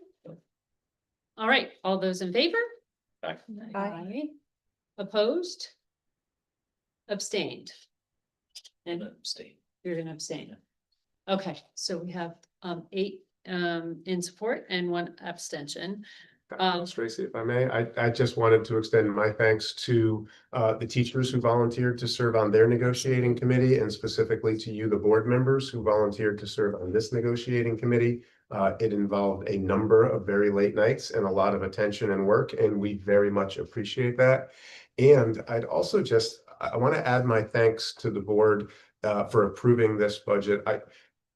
I'll say it maybe a little bit more emotionally than you noted. We simply have the best teachers in the state in Guilford Public Schools. And the teaching profession right now in Connecticut, but across the nation, is facing a shortage. People are leaving the teaching profession mid-career, and fewer people are entering the teaching professions. And for us to be able to continue to say that we have the best teachers in the state in Guilford Public Schools, we simply need to remain competitive. We need to hold on to those teachers by offering competitive salaries, as well as really supportive working conditions and environments, which we do. But the last 2 contracts speak to Guilford really thoughtfully positioning ourselves really competitively. And I appreciate this board for recognizing that. And I appreciate this community for supporting that each year as they pass the budgets that are required to support these working conditions and these salaries for those best teachers in the state of Connecticut. So again, thank you very much. I know that we will be referencing this as part of the budget conversation that we've talked about earlier tonight, but I just wanted to name that and extend my thanks to you, the board, to the teachers for their work, and to this community in advance for supporting this contract and these teachers. Absolutely. And I think, as I said in the beginning, this is really a remarkable group of professionals. Many of us have our kids in the school now, or have had their kids in the school I've had the opportunity, I think now to do 4 of these. It's been a lot. Um, but it's always a really important and meaningful process, especially with the opportunity to have these discussions with some of our teachers who volunteer to be part of the negotiations. And these folks are doing really remarkable things in support of the young people in Guilford and doing a really remarkable job. So happy to be supporting them. All right, I think now we're at 11.7. I think I'm going back in order. Okay. Recommendations from the policy committee. Sure, this one we've seen a lot. This is policy number 3724, which is meal charging. Everyone I think has had an opportunity to see this a few times now. I'll just highlight the policy and the changes. So the meal charging policy allows students to charge meals in case of an emergency if they don't have enough funds available on their card. And then the district is allowed to collect unpaid meal debt from those families. So the changes that you'll note, the Board of Education may continue efforts to collect on the unpaid meal debt from families. Funds collected by the Board of Education will reduce the total debt amount and will not be returned to dining services. That's the only real change. We've seen this for a couple of months. Does anyone have additional questions? Okay. All right, so we're gonna ask for a motion to approve revisions to policy 3724, the meal charging policy. So moved. Second. All those in favor? Right. Aye. Opposed or abstentions? None. All right. Okay, the next policy, we are shifting to page 93 in our books. It's a little out of order. So everybody bop down past the teacher contract, page 93.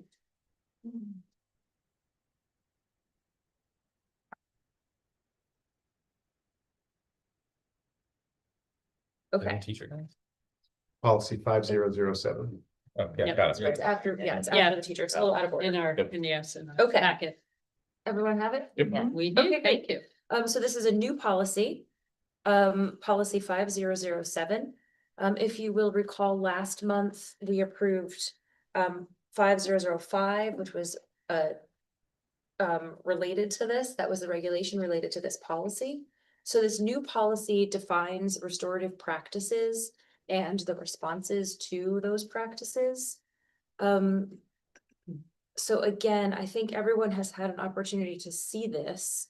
This is defining what a school environment is, school climate improvement plans, and generally describing a way to enforce restorative practices so that a kid who exhibits challenging behaviors might be able to return to class without necessarily the same kinds of restrictive punishments, punitive assessments that they've had in the past. So this will allow them to come back into classrooms in a more hopefully productive way.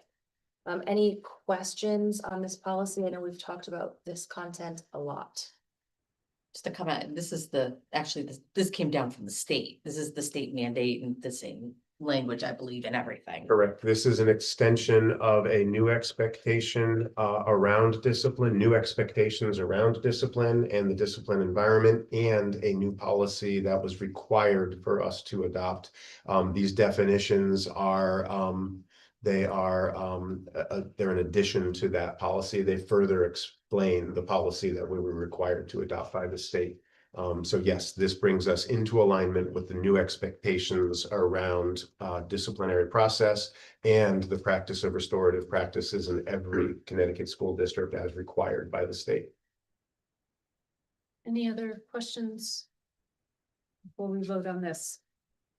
All right, so is there a motion to adopt the new policy 5007 restorative practices response? So moved. Second. All in favor? Aye. Aye. Opposed or abstentions? None. All right.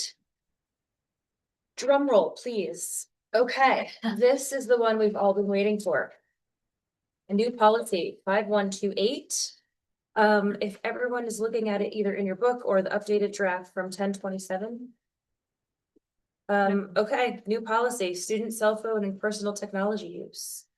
Perhaps I will run through it briefly. It shouldn't take very long. Do you want me to run through the whole thing in summary? Or high level. Yeah, and I'll just remind the board that this has Yeah. now been shared with the high school parent community twice and with the district-wide parent community once, with the draft has been shared. Okay, so I'm going to skip definitions and just jump down to the policy, which is now appropriate for all grade levels. So this policy suggests that devices must be powered off and stored out of sight during all instructional and non-instructional times. Devices may be used before and after school hours outside of the building. Students are expected to comply with any staff directive requiring device use. We do have a number of exceptions, students with IEPs, specific or pre-approved educational activities under staff supervision, and a handful of others that we've all talked about quite a bit. Parent and guardian communication, we are going to ask parents and guardians to call the main office if they need to get a hold of their kids. Let's see, what else do we want to highlight in here? Really, the biggest question that I think we as a board need to discuss as it pertains to this policy is off and away all day, or any alternative ideas that we have. And just so the public knows, we did 2 weeks ago have a special meeting of the policy committee, which we had most of the board in attendance.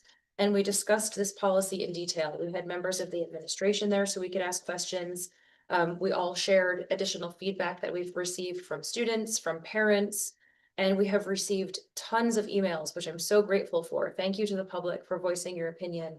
Many in favor of this policy as written, many asking for kids to have much more access than this policy provides. So I'm sure we all have some questions and some comments on this policy as written. So shall we get into it? Absolutely, and I do want to take this opportunity just to be clear that this is a receive item tonight, so an opportunity for discussion. We have no plans to vote on this tonight. This could come back in the December meeting. I think the current plan is that it would come back. And at that time, we might be expected to make a decision. That is kind of the planned timeline. That's not to say if discussion tonight involves a number of follow-up questions or a number of follow-up considerations that we think might take a little more time. We will have the opportunity to make the decision to consider that. We have there are many aspects or different sections of this policy that briefly describe a number of different aspects of the policy. So as Ms. Peck was saying, we can discuss any and all of those things, ask questions of the administration about thoughts around any of those things. As we've heard people in full support. We've heard people who are not in support, and we've heard people asking questions about different aspects of the policy. So I really want to open it to any of my colleagues to start wherever they want to start with items, questions, things they want to support relative to this policy. Can I just ask a quick one? Absolutely. And it's only because when you were giving your summary, it just struck me tonight and I didn't notice it last time. On the line, devices may be used before and after school hours outside of the building, for example, on buses. This doesn't contemplate those juniors and seniors at the high school who leave it in their car or go out to their car to use it. So this policy, the way it's written, says that they can't even do that. That they cannot use it even in their car on school property.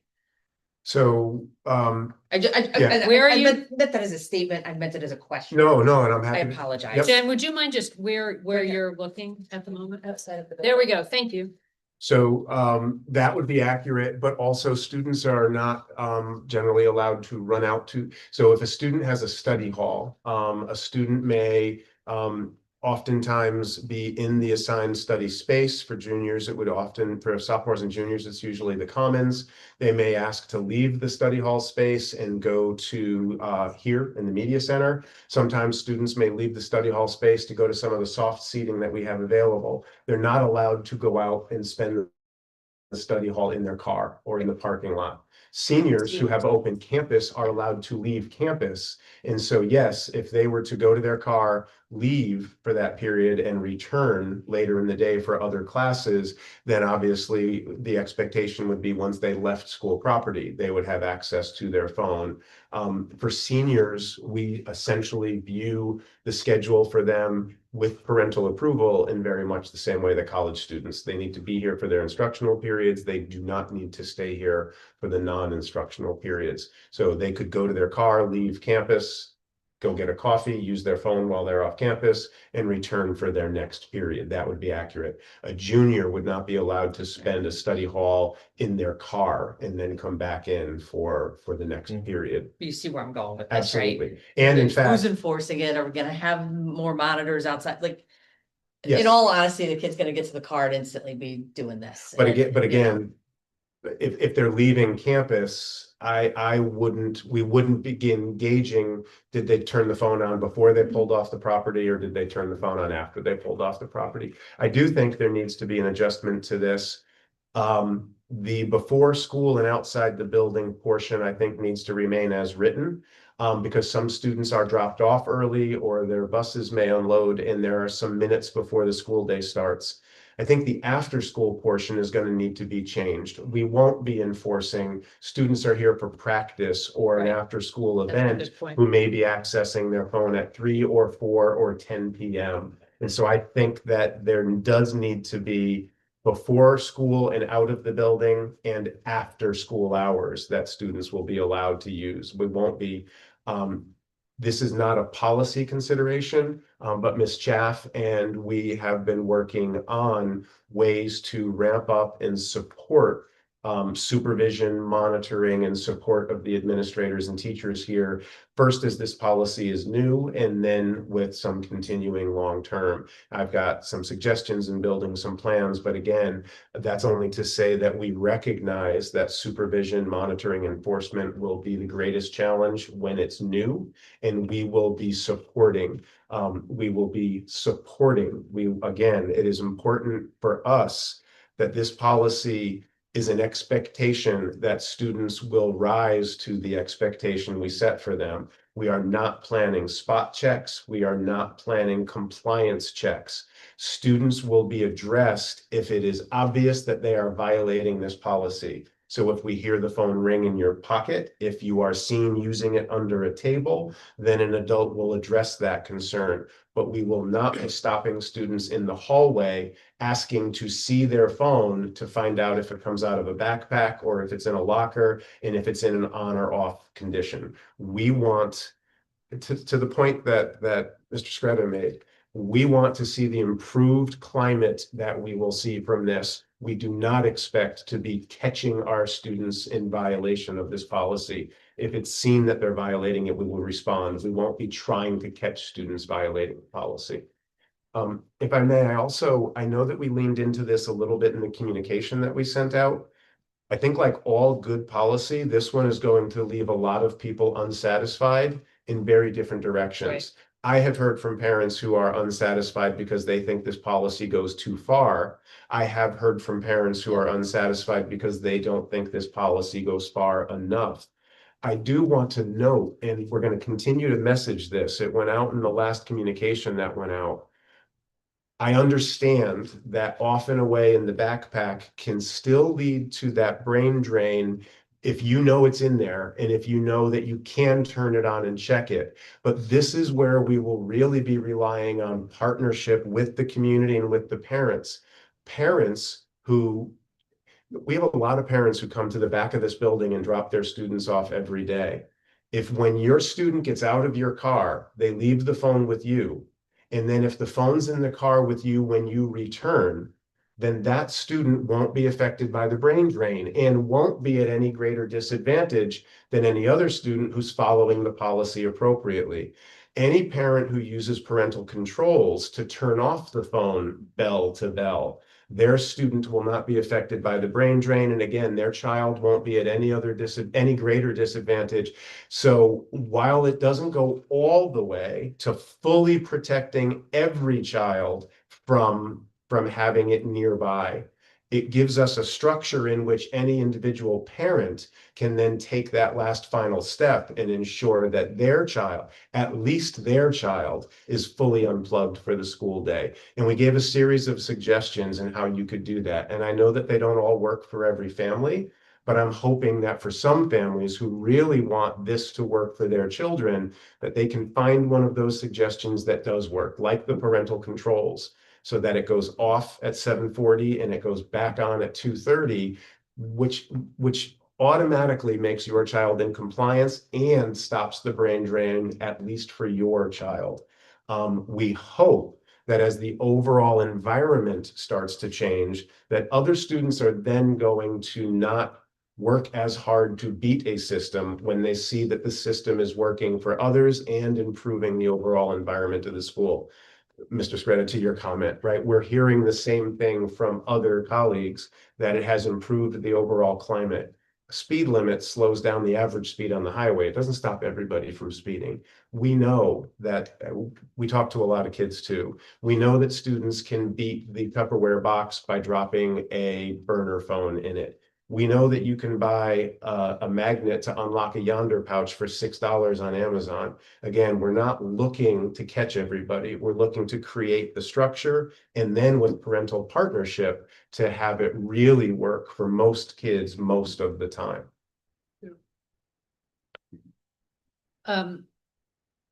One thing we've heard a little bit, I'm looking at definitions and looking at personal technology devices. As it reads here, includes but is not limited to cell phones, smartwatches, tablets, e-readers, and wireless headphones, earbuds, eyeglasses, and other wearable devices.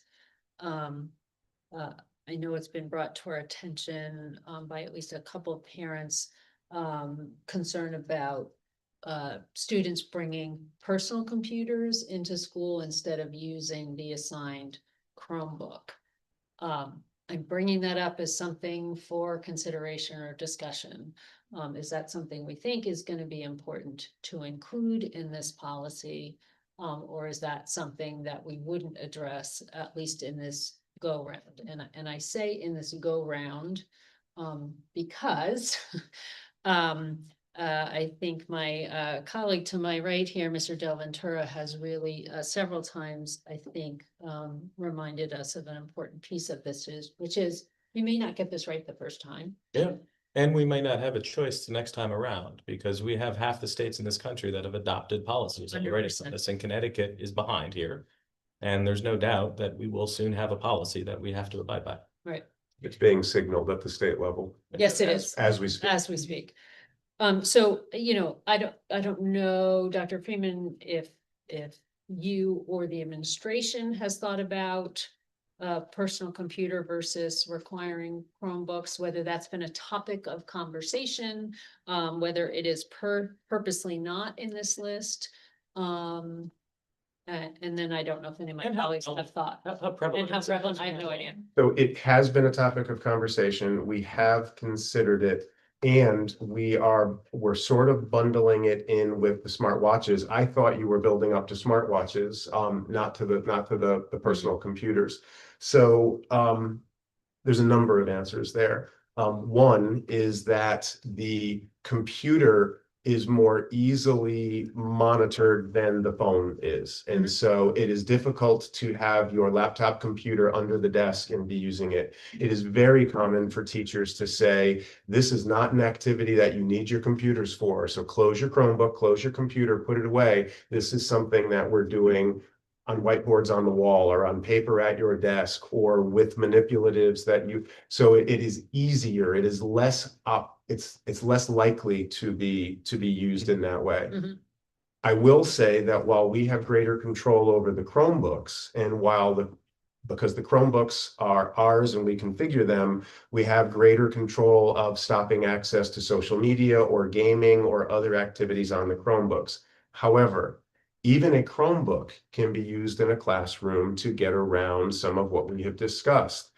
I'm not looking to give away secrets here. Students know this, but in a study hall, even if you're across the commons, if you just open up a shared Google document with another student who's on the other side of the study hall and you're both working in your Chromebook, you could chat through that. But we also allow students to sit together during study hall and talk to each other. So to me, it is a concern, but is a lesser concern than the phones are. And so I think for us in the first iteration, for those two reasons, we're not really focused on the laptops, whether they be Chromebooks or personally owned at this level. I do think that if we get our arms around the phones and we continue to have concerns, that in level 2 or in the next iteration, we could do even better by thinking through how to respond to those. I'm less willing to talk about the idea of removing laptops from the classrooms because they do get used instructionally in really appropriate ways. And we heard a really thoughtful commentary about how students can use scheduling applications and calendars. And there's things that students can do with Chromebooks and laptops that are instructionally valid.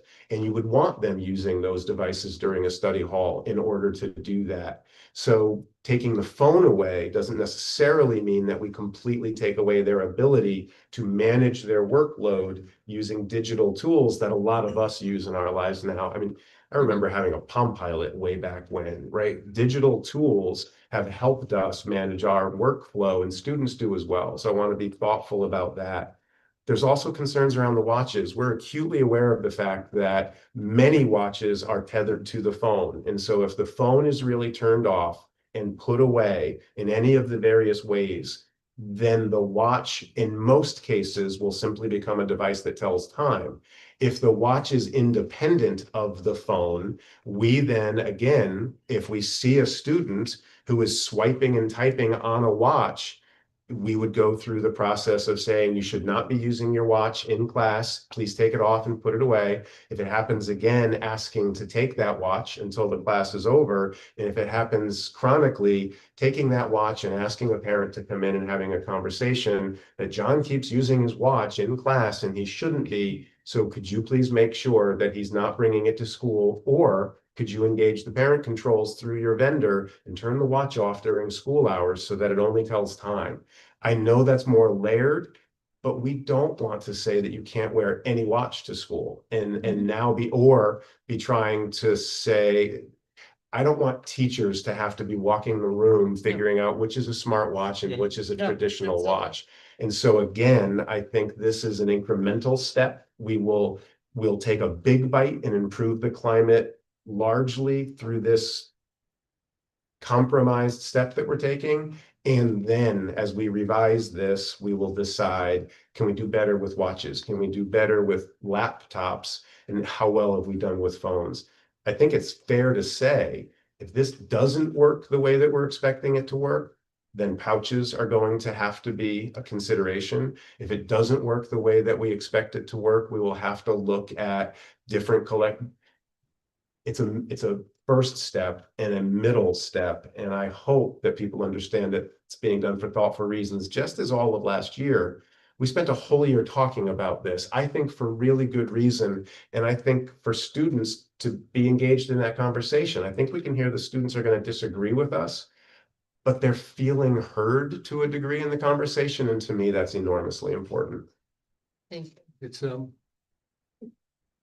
as we heard tonight, the research is overwhelming. On two dimensions, the students tend to verify this. There's a social emotional side, which is more invisible than the intellectual academic side.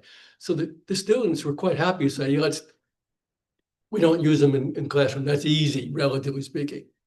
But you can see the angst when it all of a sudden really starts to hit their social emotional being, their identity. And that loss of connection or the I don't want to sit alone without a phone kind of. So you can already see the insidious damage we culturally have done to our kids, much less ourselves. So the policies need to be understood as really being aimed at both levels of damage that is being done by these devices. And that it's clear that at some point we have to hopefully explain to our students that that side of things is every bit, if not more important. The bullying, the depression, all the things that have gone wrong with students with the use of phones and others, bullying, that's really invisible compared to the research now that says that kids, what's happening in terms of the neuroscience of brain development, we've got so much evidence there. And so I would argue that the more difficult part of this is going to be the character and the social emotional side of it. All the more reason then that we have to really be clear and strong about it. The experiential literature says that when this changes the culture of the school. And as that changes, it turns out people end up feeling quite comfortable, in fact, thankful. So we're gonna have to live through that learning curve. We have to have some faith that the adults can be adults. The students will rise to this occasion. And it would even be better if we had the entire community of parents that said, not only do we want to make sure we do this in the schools, but we want to minimize the use of these devices for all the wrong reasons outside of school. And it's happening more and more with people in grades pre-K, K through 6 or 7. In fact, some places are outlawing them all. Countries, I mean, Australia, for example, you can't touch these things until you're 16. And eventually, I predict within 5 years, this will be international. Because the research is becoming so clear that sometimes we're going to look back in 5 years and say, what took us so long? So I'm really happy we're moving this direction, but we got an education job to do. And to the degree that we can uniformly explain it, as opposed to, I mean, I love the idea that we're not trying to be, we're not out to catch kids. We're trying to actually catch kids being good, Correct. Not catch kids being bad. And at some point, there is a turn in the culture and the peers take care of it. Because the kids themselves begin to realize that they don't want to be either disadvantaged or they begin to realize that in fact their lives are changing and that becomes, and that won't happen for maybe a year or two, but like everything else, this will happen.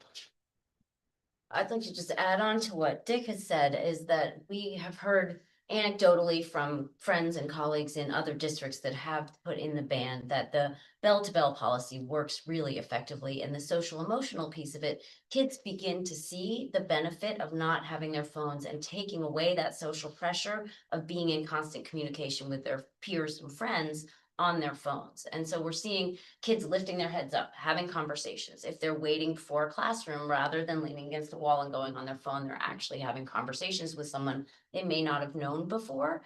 And I shared with Katie an article we saw about one of the unexpected consequences of cell phone bans was more books are being taken out of the library because kids want things to do. So they're reading. So we're seeing all of these benefits. And my son now is doing an outdoor experiential learning program where he's without his phone for 3 weeks at a time. And when I do get to talk to him, he said, Mom, it's such a relief to not have the phones. And so they are really starting to see the benefits of being without them.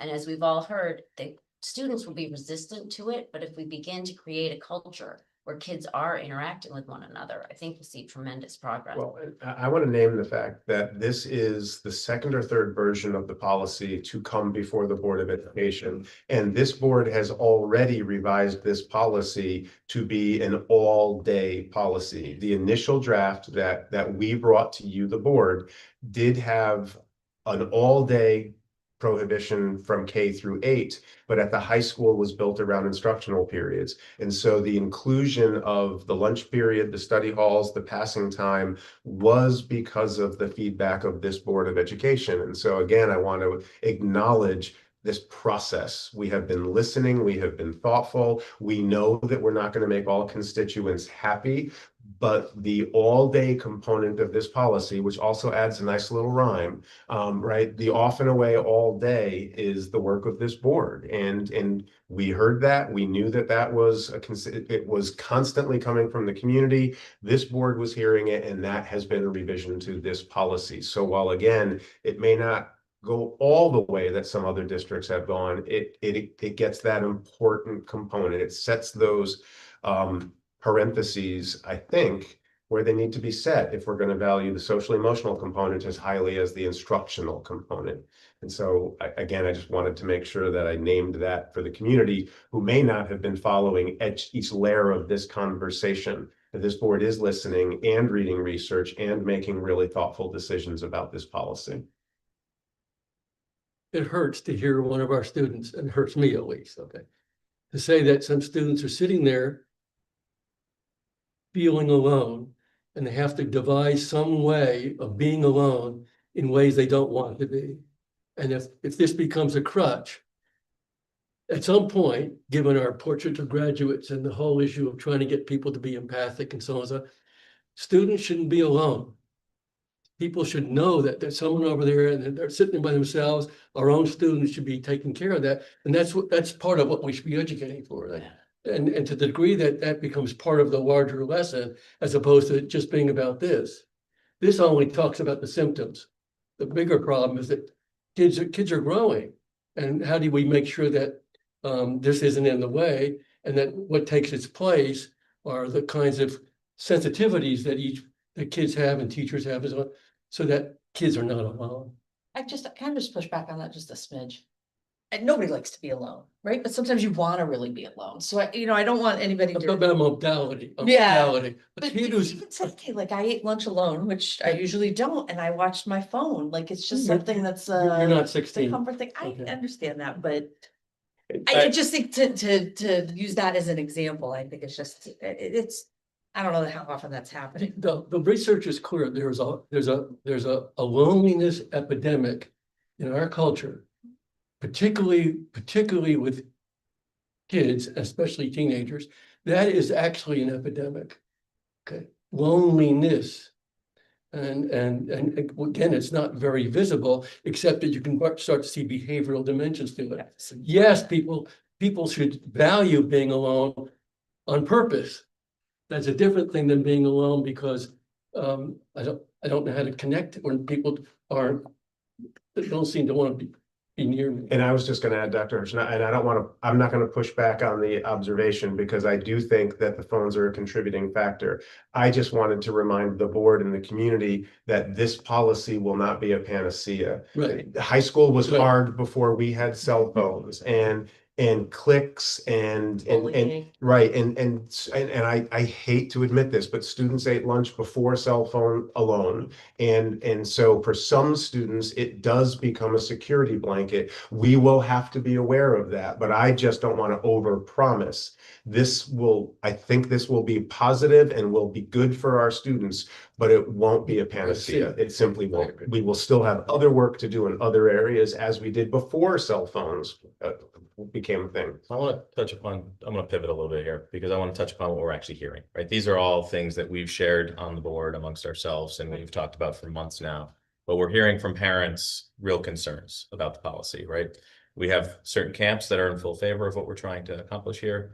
And then we have certain camps that are very much questioning, rightfully so, important topics, right? Communication with my child, right?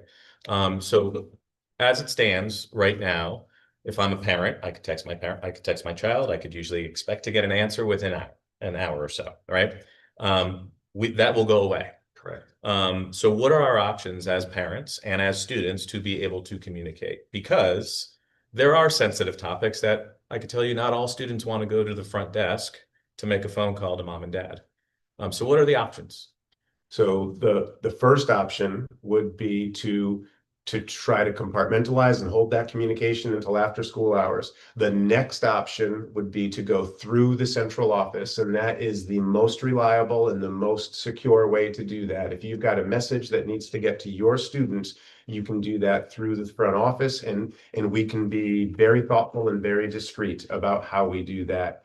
If you have a child who has a study hall or another time, the students do have the ability, while social media and gaming and other things are blocked on Chromebooks, students do have access to their email, and Guilford High School students have an email address that is assigned to them. And so parents could, if right, they could contact a child during a study hall.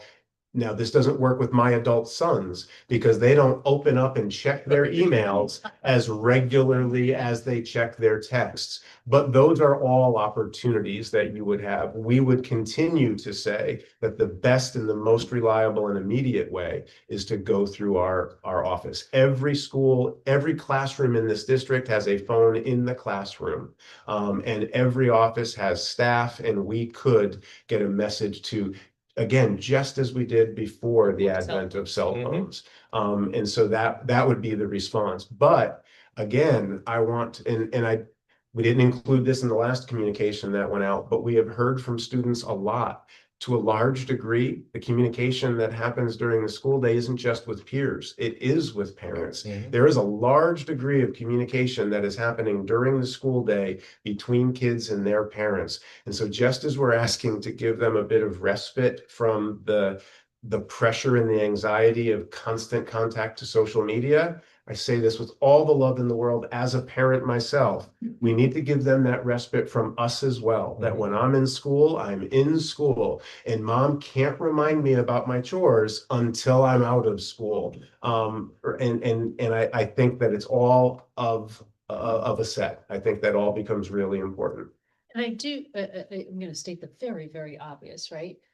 This will require some communication changes in families, right? This is going to require that, and it's not going to be easy. And but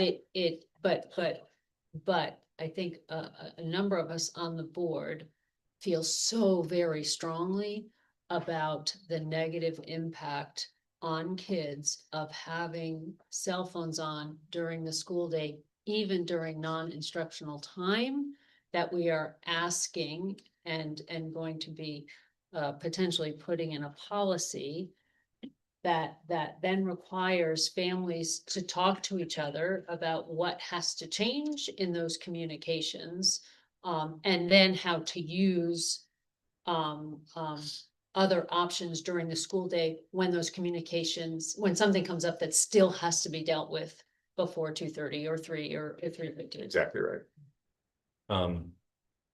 One of the other things that we've heard from parents is about disciplinary action and just kind of what happens in terms of those phases of disciplinary steps. One of them is included of taking the phone away until a parent-teacher conference. That's concerning to a lot of parents because there are no more home phones anymore. So your only line of communication outside of school are your cell phones. So I'm wondering if we've looked into any alternatives in terms of just what that policy would look like in terms of repeat offenders, in which we're not taking phones away and they're not going home without a phone, because we have students who need these phones outside of school, undoubtedly for a lot of valid reasons. And just to add to that, you have some parents who work and cannot Right. get out of work except for Right. off Right. school times. So I mean, like Again, this is what we're immediate hearing. meeting would not This is what we are hearing from parents. I've heard it too, Yeah. right? I've had parents contact me with those same concerns. We have thought about this a lot, and I have a response. I don't know if it will be a satisfying response to some, but as I said earlier, we really do not want to create a punitive structure around this. We do not want to be in the situation of giving out detentions and suspensions for a violation of the phone policy. We know that the best consequences for a behavior are immediate and logically connected to the behavior itself. So we do feel that the most logical consequence of violating the phone rule is that first you're reminded, then you're warned, then you lose it only for the class period or the lunch period during which you violated the rule. But ultimately, again, if this is to be successful, we need to include the partnership of the parents and the families at home. And so that last step, which we hope we don't get to very often, is that we are now going to hold the phone and it needs to stay with us until your parent comes and picks it up. That happens now. When students have misused phones in violation of other rules, a bullying rule, a harassment rule, we have confiscated student communication devices under the current, Undoubtedly, yeah. right? And they are held until a parent can come and retrieve that phone. And again, this becomes where I am going to try to over message the fact that if you have that conversation at home and work with the other ways to reinforce this ban, parents can, if not in every case, in most cases, help their child not to be tempted to skirt this rule by holding it with you after drop off and before pickup, by using the parental controls and turning it off during school hours, by telling your child that your expectation is that it goes in the locker, not in their backpack, because then it will never be taken away from them if it is in their locker at school. So parents do have agency to a degree, right, in how this is going to impact your individual child. And so I absolutely understand those concerns. I share those concerns. And the reality is that we will end up facing detentions and suspensions while this is new. It won't be for a violation of the phone policy, but this will happen. Some student for the first time is going to be told, John, I've asked you 3 times now. I need to take your phone for the rest of this class. When that student says no or becomes disrespectful to that adult, then there will be a detention or a suspension, but it will be for insubordination or it will be for disrespect. It won't be for the root violation of the phone policy. But we know they're connected, right? When we say that this implementation won't be easy, we know that this is part of what we will be fomenting these conflicts to some degree. It's for a greater good. We understand why we're doing it, but we know we absolutely want to minimize that happening. And we want a consequence that can be immediate and logically related to the behavior. And we haven't come up with anything other than this response at this time. And again, it's not new. It is a response that we have employed in the past. There will certainly be a greater period of it. We hope we will not attach a time frame to it. It won't be we're holding your phone for 5 days. It will be until you send or you come and get it and talk with us. I know that that falls differently in different families, but we haven't found a way to resolve that at this time in the face of those other competing concerns and values. So again, that's the response. I know it won't be satisfactory for everybody, but I hope it's helpful to know it's at least thoughtful. It's not being done capriciously or arbitrarily, and we didn't just say it's because it's easy or because it's cheap or any of those things. The reason for it is because it's immediate and logical, and we don't ever want to get into those other consequences that shouldn't be connected to this expectation in our minds. I'm a little concerned about the way the policy as written reflects what you've just said. So the policy says first offense, verbal warning and reminder of the policy. Second offense, device taken from student and held for the remainder of the day. You articulated a period. And then third offense, device held until parent or guardian conference. So we can build in another level. Yeah. We can go warning, period, day, and then, yes, we can absolutely build in more opportunities. Yep. And I would almost personally be more comfortable if where we say third offense, device held until parent guardian conference. I would rather that device held until parent guardian conference fall under chronic offense so that we have a little bit more thoughtfulness that can go into whether or not we should hold a phone. Like, I feel like then the administration can be somewhat discretionary if they're saying, okay, Dick, I understand that you've got a job, that you've got to get home to your babysitting siblings. It's not really appropriate for me to keep your phone. I'm giving it back to you, but we've got to get your parents scheduled. Like, I don't know, I just don't like this whole idea that like. I'm taking This is gonna away. be, this is gonna be a tough one. We can because- look into something like that, but I just heard something as you read it back to me that I either missed or forgot. It says held until conference. It doesn't say until you can drive to school to pick it up. That does allow for the opportunity to do a phone conference or a Zoom conference for parents who can't otherwise get to the school. So it does have some flexibility to Use the same. yes, to respond to different family We all just needs. assumed. Yeah, no, Yeah. and quite honestly, I was saying it that way. I was saying until you come pick it up. Yeah. As you read it back to me, I realized we left ourselves greater latitude than the way that I was presenting. It's new to me too. Yeah. I haven't committed all 3 pages to memory yet. Are there other? I have a question. Well, We have seen this policy multiple times, and I'm only now seeing e-reader in the list of personal technology devices. I just was hoping you could comment on the rationale for inclusion there. Considering that Amy was saying that one of the benefits has been that kids are reading more and checking out more library books. So I just wanted to.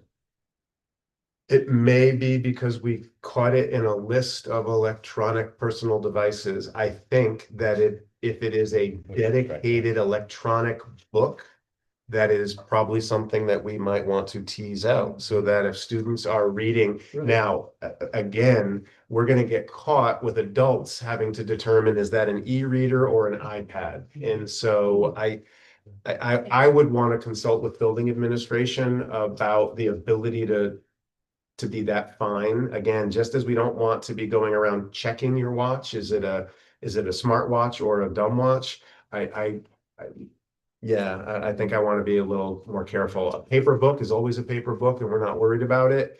I think we might get caught, and I think we might have kids with tablets that we think are e-readers and they're using them for other purposes. I'm talking my way through trying to figure out how it got in there. We will consult with the building administration and look again. Yeah, I think there's a way to define a electronic book. But I worry about a classroom or study hall teacher who then ends up, right, so. It's a tough one. It's 2025. I read on a Kindle. I mean, if we're discouraging that, I think that's something we need to consider. I would like to consult with the building administration about the load of enforcing that. And again, just as we're trying not to put kids in awkward situations, we're also trying to be thoughtful, particularly of that classroom teacher, and not unnecessarily creating a situation that feels like a spot check or feels like a stop and frisk and can create a power struggle if we can write a policy that minimizes those opportunities. And again, as I'm hearing myself responding, I'm beginning to think of other reasons that it might have gotten in the list. May I ask a question? Absolutely. Well, I'm new here, but my one thought I'm having is as I'm listening to everyone talk through it, and even you, Dr. Freeman, as you're talking through it, this puts a lot on the shoulders of teachers. Yes. And they already have a lot of things to keep on at top of mind. So I'm curious, let's assume it's implemented with these revisions that we're discussing. When it's brought to teachers, what is the education for teachers to make sure that across the district, there's like an equity of messaging and they feel like understand what the restorative practice is? How am I, all of what we're discussing tonight? So we're doing work and restorative practices broadly district-wide. The teachers just spent last Tuesday, and they all spent half a day with Dr. Harrison working on restorative practices broadly. This particular policy, and this will be impacted by the timeline. So I have messaged that it is likely that this may be implemented in January. We might determine that it's better for this to roll out in September because we will need, particularly here at the high school, to have conversations with staff about what consistent enforcement looks like. May teachers who are already choosing to use calculator caddies and Rubbermaid boxes, may a teacher continue to use those if the now policy is off and away? we worry about what that means for this. How do we keep track of the students whose parents did hold on to the phone when it's time to drop it into the Tupperware box? How does it account for the student? So there are some of those rollout details that, again, don't need to be codified in a policy, but we will need to talk to staff, and we will need to work with staff to answer some of those questions, particularly here at the high school. And Ms. Chaff, who is really disappointed that she was unable to be here tonight, is particularly aware of that. So that may impact our timeline. If the board acts on this on December, you can see that we're doing things that we've never done before. Never before have we sent out a policy before the board had adopted it. And it's because we want to make sure that we're messaging and bringing in that parent community. But we need to talk to our staff about what that classroom enforcement looks like, what it looks like as you go through a series of progressive responses. When do you call the office? When do you respond in your class? I just lost my train of thought. And the modeling. But we need to talk with the adults in the building about what it means for all of us. If students are expected that their phones are off and away during the school day, then our teachers need to recognize that their phones need to be off and away while they are with students. And again, it's changes for everybody. And the kids told us change is hard. So we need to do a lot of talking. We need to empower the teachers to be part of making some of the decisions. But teachers make those decisions within in alignment with board policy. And so we really want to, there's a couple of moving targets, and we're watching both of them. We're watching all of them as they unfold here. It'll be a lot. And it'll likely be faculty meetings and conversations at the high school that involve one or multiple of the three of us, as well as the team at the high school, because this is a district policy. It's not just a high school change that's happening. I apologize for my really long answer. No, this is important discussion. I wanted to kind of summarize where we are, and then make a proposal, because I think, we are nearing 10 o'clock at night. I am hearing, comments, questions, and some follow-up around, the definition, which might include things like e-readers. I'm hearing, an update that the administration would like to make under the policy section around defining use after school, right? As different activities are happening in school. I'm hearing questions and concerns about the progressive discipline and restorative practices section, and hearing there will be some updates to that. And I'm hearing some good questions about teacher support of teachers. Go ahead. I was going to say, at your next meeting in December, we can come back to you with the changes that we suggested here, which doesn't mean we need to go back to a first read, right? So we can make those changes that we've discussed here, and we can try to come with a more sketched out implementation plan for the high school, for the teachers and the parent community. We've already started the parent communication, but we've also started the adult communication. You heard from kids already that some teachers have already ramped up their own restrictive practices in their classrooms because of the research and because of what they've been reading and because of what's happening in other schools. We'll have that sketched out in greater detail as well. I'm talking at a really high level. We'll have a more detailed response to that question at our next meeting as well. Well, and I don't want to stop a conversation if there's anything pressing left. Go ahead. I just don't want us to gum this up with details when I think progressive action is sooner rather than later is probably a good idea. Okay. I had an old professor, law professor, said, don't let the perfect be the enemy of the good. And that's my only, I would rather see something put into action sooner rather than, because we could litigate every detail of this, but. We ain't never going to get this perfect, Oh, but we can get it pretty good. Yeah. But I just want to piggyback on that because I always do, right? My big concern and what I've really has been gnawing at me through all of this is that it's not going to be the kids that come and speak here at night. It's not going to be those kids that are going to be the problem. It's going to be your marginalized kids that are already struggling to get through a day anyway. And you know, who knows what the situation is at home or what's contributing to that. I just feel like those are the kids that are gonna get stuck up in this, kids that are already hurting and struggling. And so without more of a progressive or a more restorative practice, I, I, I just see more bigger problems. Those are the kids that are gonna be insubordinate. Those are the kids that are gonna keep getting these detentions. So you could say it's not the cell phone that's doing it to them, but maybe there's something in their makeup that it really is the cell phone that you're punishing them for. So this is why I get worried when we start talking about things like that. And so I was glad to hear that there's a desire to maybe do something more incremental, because those are the kids I worry about. Yeah, and I want to be really clear. While we will not give suspensions or detentions for violations of the phone policy, we absolutely understand that enforcing the phone policy will trigger some students and will foment another behavior. We know that. We recognize that. It will escalate for some kids, and then we will have to respond. But again, we know that going in. And we believe that it is going to be for a greater good. We believe that it's going to get them, all kids, to an improved climate and environment and better place. It will be easier for some kids in Guilford than it is for others. I totally recognize that, and I wish that I could change it, but I don't believe that that's something that we'll be able to change. We will remain thoughtful and considerate and compassionate about that as we go through it with students. Your other issue is gonna be, you know, we've all seen the emails, they're 50-50, right? Of parents that are in favor of this policy and not in favor of this 50-50 and for policy. different reasons, right? We kind Absolutely. of live with all that, yeah.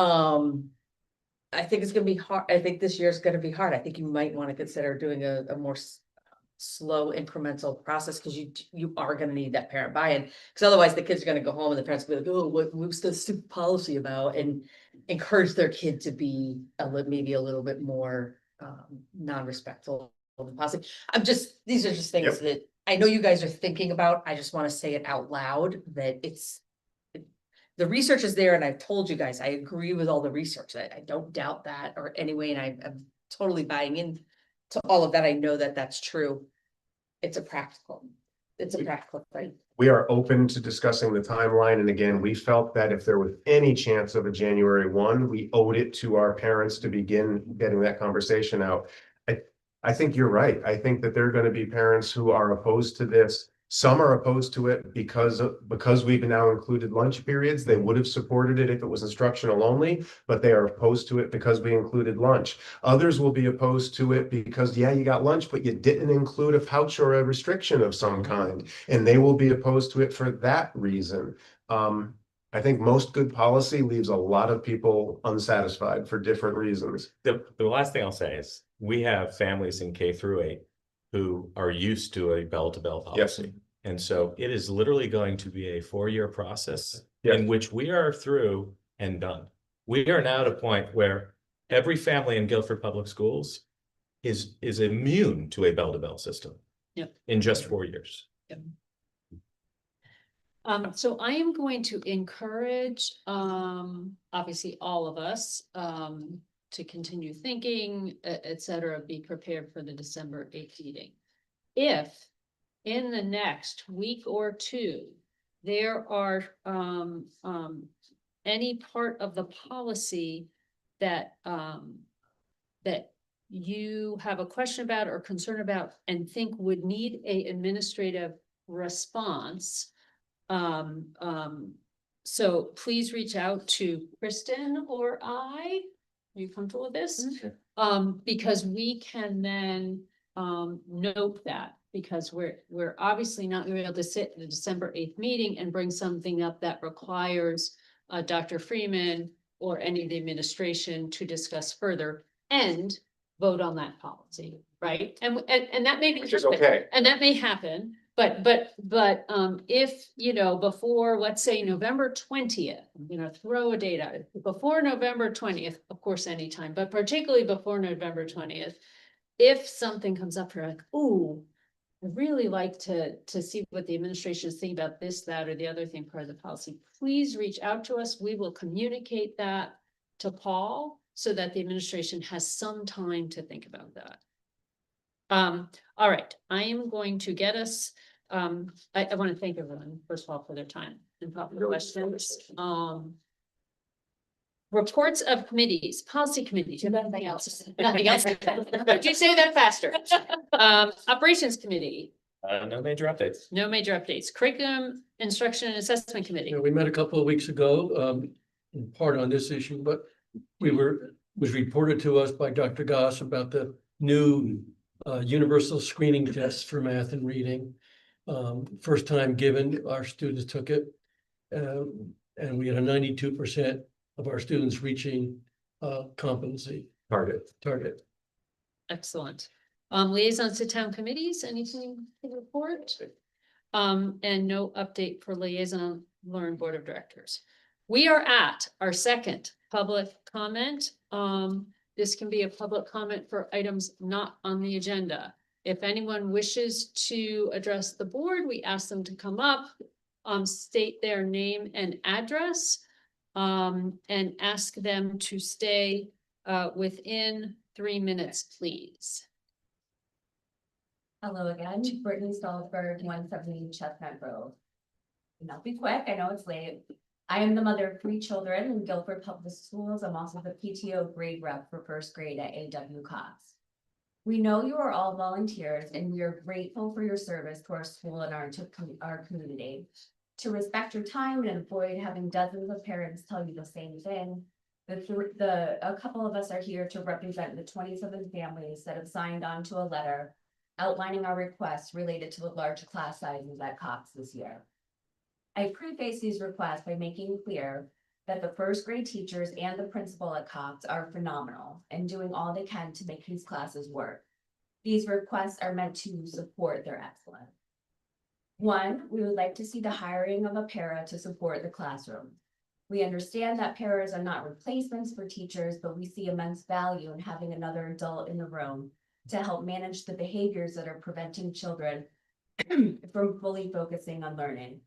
Extra staff could go a long way in stabilizing the classroom environment and allowing the teachers to teach and provide the individualized attention that first graders need.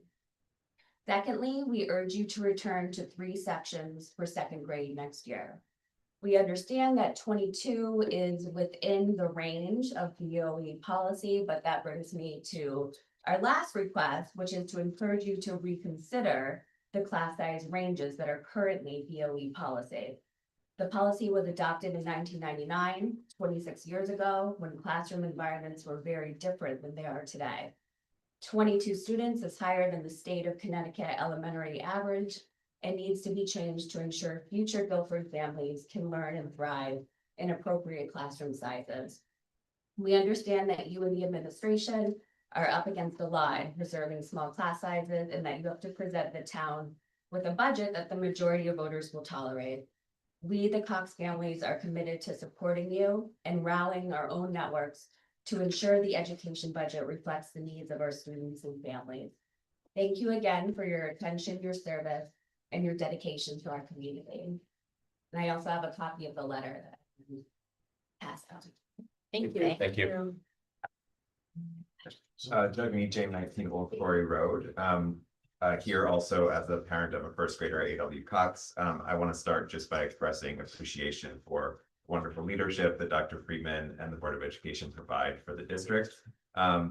As you've heard, we made a letter available to Dr. Friedman and now to members of the Board of Education about the first grade class sizes. We deeply appreciate Dr. Friedman's response to us and providing context. Also deeply grateful to Vice Chair Peck for raising this issue in tonight's meeting as well and her responsiveness. And so tonight I just wanted to highlight some of the concrete ways in which large class sizes are affecting some of the children's educational experiences rather than having all of the parents here to speak. I again want to make clear that the teachers are doing an absolutely wonderful job leading these large classrooms. They're doing the best that they can and we're grateful to them. Still, several first grade parents have expressed concern that their children's ability to learn is being compromised. There have been reports of parents feeling their children are distracted by behavioral issues that they see in the classroom.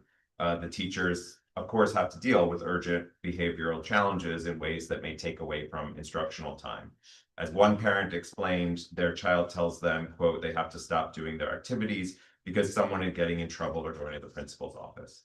Another parent worried that her child is, quote, struggling to keep up, in part because she's distracted by the behavior of other children in the classroom. With large class sizes, teachers also have limited capacity to provide more individualized attention to students. As a consequence, some parents, for example, are legitimately concerned about their children's progress in reading. As one parent explained, I'm working with my child at home, but he needs more one-on-one attention at school and he's not getting it. Another parent observed a regression as her child started writing her name backwards. As this parent put it, I don't think that the teacher has time to give her the attention she needs. Parents know that the teachers are doing the very best they can under challenging circumstances. As one parent explained, I wanted to email the teacher and ask her about some of my concerns, but I know she's got to be so overwhelmed and I don't want to make things harder. We know that classroom support at smaller class sizes would lead to fewer issues in the classroom and more individualized instruction. And we know that you'll prioritize children's learning as you approach this issue and the budget.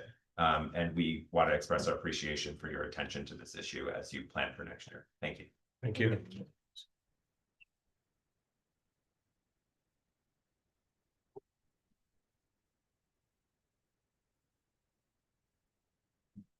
Hi, my name is Lillian Corbier. I'm a student at Guilford High School, a freshman class of 2029. I came up here today to discuss the start times of the high school. Student sleep has been something that many people have come up here to talk about. Many people have probably brought to your concern. There have also been many statistics that I'm sure you all have seen many times, and I'm sure that you all have researched many times. However, I would like to bring up the mental health impact that it brings to students. The dip in mental health that many students experience due to lack of sleep, due to the amount of sleep that a teenager needs to be able to function throughout the day, to be able to learn and absorb the things that we hear in class. I've heard many students say that they can't focus for the first 2 periods because of how little sleep that they are getting, because of how early that they have to wake up to be able to catch the bus or to be able to get to school on time. Starting at 7:40, 7:30, most of us get here at 7:10. It doesn't work for the teenage body, and it doesn't work for the learning process. It doesn't allow us to learn as well as we should be able to. For example, my first period is Spanish. It's not helping my language acquisition to wake up at 5:30. It's not helping my language acquisition that I have to study until 10 o'clock for a quiz and then wake up 5 hours later when I can fall asleep. For example, when we researched this, when I was in maybe even 6th grade, we interviewed high schoolers. Every single one of them had said that they had fallen asleep in class at least once throughout that year. They also mentioned that when they had a free period, mainly the seniors, when they could come in later, when they could sleep in later, they had a much better time learning. They had a much better time absorbing what they were hearing, what they were being taught. So I'm here once again to bring this back to your attention, that we do need sleep. It's, to quote an article that I read some time ago, asking a teenager to wake up and be here at 6 or 7 o'clock and be able to learn digitally is like asking an adult to be up and working perfectly at 3 a.m. Excuse me, I'm sorry. I had to change the cards on this thing, so could you give me a couple minutes? I can. Sure. It's the first time this ever happened. It's a long meeting. Well, Yeah. Sorry that we tapped out. this time.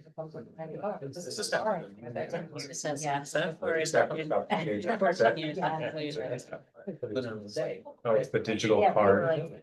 Thank you for your patience. I'm so sorry. Caught you And you're doing fantastic. as you're wrapping things up here. It's been 2.5 hours. Yeah, you're doing great. Yes, the card was tired too. Yeah.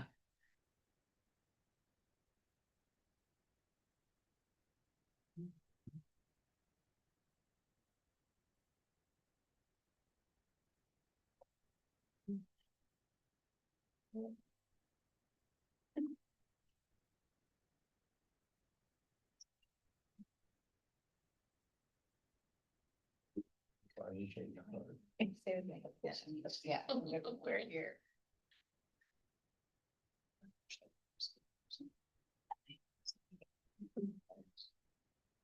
I'm gonna take this moment while we're waiting too. I'm not lost in the irony that we've had a long meeting tonight, that this part of the public comment did not start until 10, and you're talking us about sleep, so not lost on how that has rolled out tonight. And we're old, so we're on. And we're old. Yeah. We're gonna go to bed early. So thank you for your patience.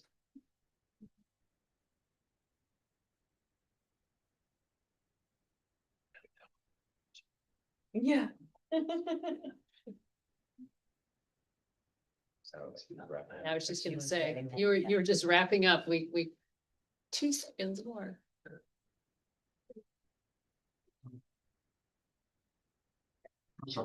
All set? Okay, so feel free to finish up here. Yeah, to quote an article that we had read many years ago, asking a teenager to wake up at 6 a.m. and be completely ready to learn, completely ready to really take in what we're trying to learn is like to asking an adult to be up and working at 3 a.m. Teenagers need much more sleep than, per se, a teacher or an adult or even young children, because they're developing more. So I asked to bring this back to your attention because of how much I see it affecting my peers, my friends, and myself. Especially with also the amount of homework that I know that the upperclassmen are getting. So this is more to bring it back to your attention that this is an issue and it does need to be addressed. Thank you. Thank you. Good job. Hi, I'm Isabel DaCosta. I'm a freshman at Guilford Public Schools. I'm just gonna bring up the points that I feel like Lily didn't mention. All the points are very valid, but there were some other points that I feel like we should mention. A lot of students prior to going to bed have a lot of things to accomplish, like homework, school, sports, theater, a bunch of other things that might not even be related to school. And to get that all done, they can't really go to bed at a really early time to be able to get more sleep. They would need to wake up later in order to get that sleep. And I've heard a lot of people talking about planning for future years, a lot of my peers in freshman year, planning to have study hall periods as early as possible or as late as possible to get extra sleep in those periods, or at least extra rest time because they feel they aren't getting enough sleep in the mornings. And in the beginning of the day, when we are all gathered here early, like 20 minutes before school even starts, we're all gathered in the cafeteria, at least most of us are. And a lot of me and my friends, we all sit down and not much of us talk. We're not even it's not even a phone thing or we just don't want to talk. It's just that most of us are still resting. Like I know one of my friends, she doesn't talk to anybody, she just sleeps. And then we all wake her up 5 minutes before the bell rings because she needs to get to class. So she spends that time sleeping instead of talking and socializing because she doesn't get enough sleep in the morning prior. And yeah. Thank you. Thank you. Thank you both. Good job. Yeah. Is there anyone else who wants to address the board tonight?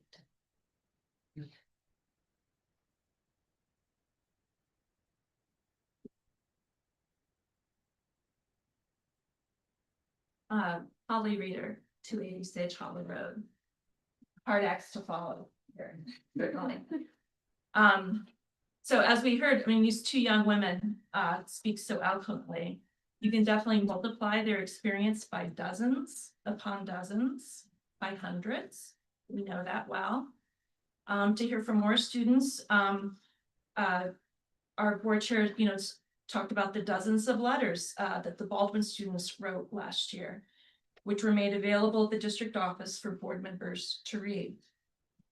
And those letter writers, they're still at least a couple years from the daily unnecessary struggle of this chronic sleep deprivation, which again is a choice of the district, and we are inflicting this upon over 1,000 kids. It's really actually an issue to Adams too for the timing. So now at this point, more parents, of the freshman parents have become aware that they've been misled about the start time of school, that the kids all are coming in and they're already here by 7:10, 7:15, when school doesn't start until 7:40. And I think that if we asked the minority, it was looked at back in 2017, was when this was all examined, quite a long time ago. And if we asked the minority of elementary parents from back then, whose concerns were enough to cow the board back then to not make the right choice, quite honestly, and we had a pretty, just a small recommendation put forward, although it was a ton of work, I think those parents would feel quite differently now with their high school kids. And as been talking with people about the high school cell phone policy, I don't even have to raise it. Other parents are saying, yeah, you guys are doing this. That's great that you're doing this. But why aren't they fixing the real problem? Why aren't they fixing the start time? I mean, it's so clear. There's so much science. Why aren't they doing that? So and here's the thing, is the science is just getting worse, if that's even possible. There was a study that just came out in October, results from over 8,500 teens. It's all pre-pandemic data, birth cohort study. Poor sleep at age 14 predicted suicide attempts at age 17, even after accounting for socioeconomic and mental health risk factors. So specifically, was less sleep on school days that was measured that more strongly predicted suicide attempts. And when that happened with kids at age 14, suicide attempts at age 17, same cohort of kids. And it was more strongly predicted than even the established suicide factors that we know. Okay, thank you. Depressive symptoms. I'm going to ask you to self-harm, wrap up. It's late. And your 3 minutes are socioeconomic done. status. So I just, the lead pipe analogy, it just all, I don't know what more we can say or what we're waiting for. Okay, thank you. Thank you very much. Thank you.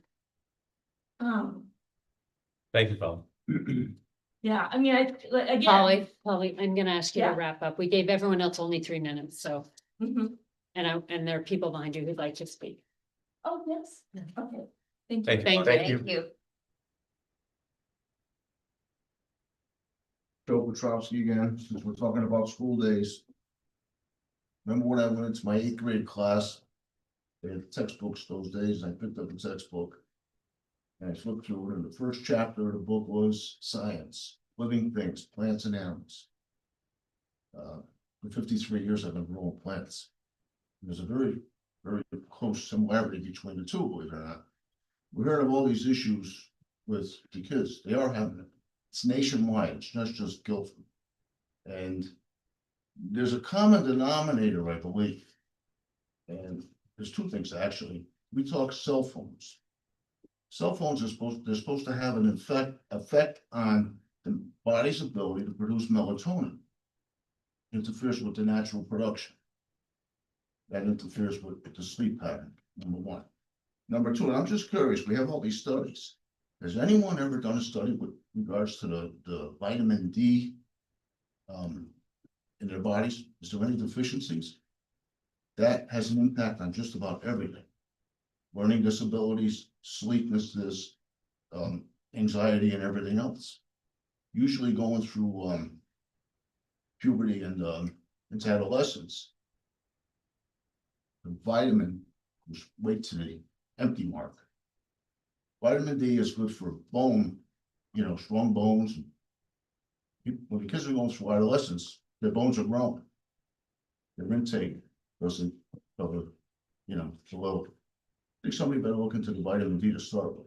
And the thing is, best source of vitamin D is sunlight. And science has proven, let's stay out of sunlight to avoid skin cancer. So damned if we do and damned if they don't. But just look into something like that, see if there was a study. Thanks. Like I say, I agree with these people. There are issues. And, you know, what are you gonna do? Yeah, thanks. Thank you. Thank you. Not for any, I mean, one of your missions for the Board of Education is to take the little kids and grow them into bigger little kids to go out in the world.